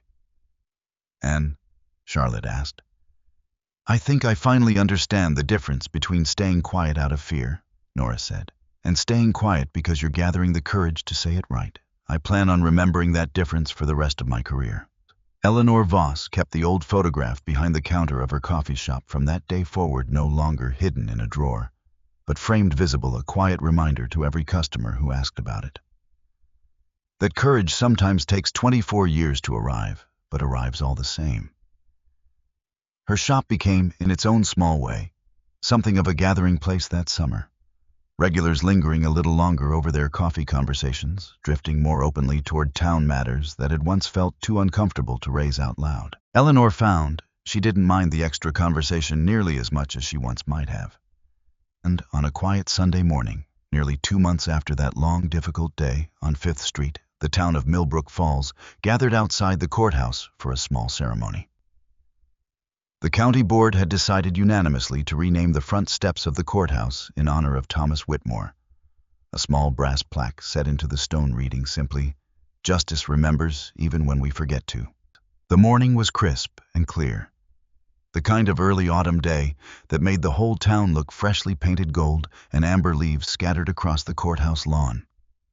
Folding chairs had been set up along the base of the steps, though far more people stood than sat, spilling out onto the sidewalk and across the street in front of the bakery. Charlotte stood at the top of those steps, the old leather briefcase resting beside her.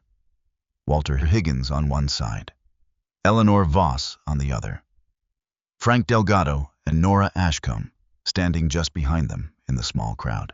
Marcus stood near the podium, having helped organize much of the morning's arrangements himself, quietly proud of the moment unfolding in front of him. Harold Weatherby stood near the front, his veteran's cap held respectfully against his chest. Curtis Powell sat in a chair someone had thoughtfully brought for him, his daughter's hand resting gently on his shoulder. Even a few faces Charlotte didn't immediately recognize had come residents from across the county who had simply heard the story and wanted to be present for its ending. Or perhaps, as Walter had once told her, its true beginning. Commissioner Whitfield stepped up first, offering a few brief remarks about the importance of accountability, about a county board that had learned this year, more than most, the value of listening carefully to the people it served. Then he turned and gestured toward Charlotte. "Judge Whitmore," he said, "the steps are yours." Charlotte looked out over the gathered crowd, the same street where 2 months earlier she had stood in handcuffs, uncertain but unshaken. "My father used to tell me," she said, her voice carrying clearly across the quiet morning, "that the loudest person in the room is rarely the strongest one. I didn't fully understand what he meant until recently." She glanced down at the briefcase beside her. "This morning 2 months ago, I was judged before I ever said a word. Many of you standing here today have experienced something similar in ways large and small for far longer than 2 months. Some of you for years." She paused, letting her eyes move slowly across the crowd. "I've thought a great deal these past 2 months about why that morning unfolded the way it did," she continued. "Not just the mistake of one officer, though that mistake mattered, but about everything that had to happen quietly over many years, for a mistake like that to feel safe enough to make in the first place." She looked toward the small brass plaque set into the stone beside her. "My father believed something simple, she said, that the law only means what we're willing to make it mean every single day in small rooms and quiet moments most people never see. A complaint taken seriously. A witness believed. A second question asked instead of the first answer accepted. What I learned that day," she continued, "is that the truth doesn't need to shout to be heard. It simply needs enough people willing to stop looking away long enough to listen. She looked toward Eleanor, toward Curtis, toward Nora. Every person standing here today chose eventually to stop looking away. That choice is what actually changed things. Not anger, not revenge, just people deciding finally to tell the truth out loud. She paused, allowing the weight of that thought to settle over the crowd. I think, too, of everyone not standing here today, she added quietly. Everyone who hasn't found their moment yet. Everyone still deciding whether it's safe to speak. To them, I want to say only this. This courthouse, and everyone who works within it, owes you the same patience my father once offered a frightened young woman 24 years ago. We intend to keep that promise for as long as I have anything to do with it. Then slowly, Harold Weatherby began to clap, joined a moment later by Curtis Powell, and then by the rest of the crowd, a steady rolling applause that carried down 5th Street and past the little coffee shop where a small brass bell above the door rang softly in the morning breeze. Charlotte closed her eyes for just a moment, feeling the weight of the gavel in her hand, feeling for the first time since that long morning 2 months earlier, that the story her father had started in this very courthouse had not ended with him after all. It had simply been waiting patiently for someone willing to pick it back up. After the crowd began to disperse, drifting slowly toward the diner and the bakery for late breakfast, toward cars parked along the quiet streets, Walter Higgins remained beside Charlotte a moment longer, leaning on his cane, watching the last of the gathering fade into the ordinary rhythm of a Sunday morning. Your father asked me something once, Walter said, not long before he passed. He asked if I thought this town would ever really change, or if it would simply keep repeating the same quiet mistakes generation after generation until nobody remembered why they mattered anymore. What did you tell him? Charlotte asked. I told him I didn't know, Walter admitted. I told him some towns do and some towns don't, and there's rarely any way to predict which one you're standing in until long after the moment that decides it has already passed. He looked out over the quiet street, the last of the morning crowd disappearing around the corner. I think if he could see this morning, Walter said, he'd finally have his answer. Charlotte smiled softly, blinking back an unexpected tightness in her throat. I hope so, she said. Eleanor approached once more before the morning fully ended, carrying 2 cups of coffee from her shop, handing one to Charlotte. On the house, she said. First of many if you're willing to keep stopping by. I wouldn't miss it, Charlotte said, accepting the cup gratefully. They stood together for a moment, looking out over 5th Street, quiet now, ordinary again, the flashing lights and gathered crowds of 2 months earlier. Nothing more than a memory settling gently into the town's long, patient history. Do you ever think about what would have happened? Eleanor asked quietly. If you hadn't stayed calm that morning, if you'd shouted back the way most people would have. Charlotte considered the question carefully before answering. I think, she said, the truth might have taken longer to surface. Or maybe it never would have if the room had been too busy arguing about tone to notice what actually mattered. Calm. She took a slow sip of her coffee, looking out over the street where it had all begun. My father always said patience isn't the absence of anger, she added. It's the decision to let the truth do the work. Anger usually tries to do faster and does worse. Eleanor nodded slowly, understanding settling over her features. He was a wise man, she said. He still is, Charlotte said softly. Just quieter about it these days. They both smiled at a small, gentle moment shared between 2 women whose lives had been shaped 24 years apart by the same quiet courtroom, the same patient judge, and the same simple belief that truth given enough time always finds its way home. There is a particular kind of strength that has nothing to do with volume. It doesn't come from raising your voice, or proving a point, or winning an argument in the moment. It comes from standing still, staying steady, and trusting that the truth given enough time and enough people willing to listen will always find its way to the surface. Charlotte Whitmore did not win that morning on 5th Street because she was more powerful than the officer who cuffed her. She won because she never stopped believing that patience, honesty, and quiet courage were still worth something even in a moment designed to convince her otherwise. And in a small town that once believed nothing ever truly changed, that belief turned out to be exactly what this community needed most. Not a louder voice, just a steadier one, willing finally to speak the truth out loud in front of everyone who needed to hear it. Perhaps that is the truest measure of a story like this one. Not the moment the badge was flashed, or the moment the footage played, or even the moment an old wrong was finally named aloud after 24 years of silence. But the quieter moments that made all of that possible. An old officer choosing honesty over loyalty to a name. A young intern choosing courage over convenience. A grieving daughter choosing patience over anger morning after morning until patience finally had somewhere to stand. Those are the moments that rarely make it into the retelling. But they are the moments that actually built the ending everyone remembers. Millbrook Falls did not become a perfect town that autumn. There were still hard conversations ahead, still wounds that would take longer than a single ceremony to heal. Still people in that county who would need more than one Sunday morning of applause to trust a system that had failed them for years. But something had shifted quietly and permanently in the space between a young woman standing calm in handcuffs and an old town finally choosing to look at itself honestly. And sometimes that shift, however small it seems in the moment, is exactly how real change begins. Not with noise, but with someone finally willing to stand still long enough for the truth to catch up. And perhaps that is the quiet gift this story leaves behind. Long after the crowd on those courthouse steps has gone home, long after the coffee has gone cold in the cup.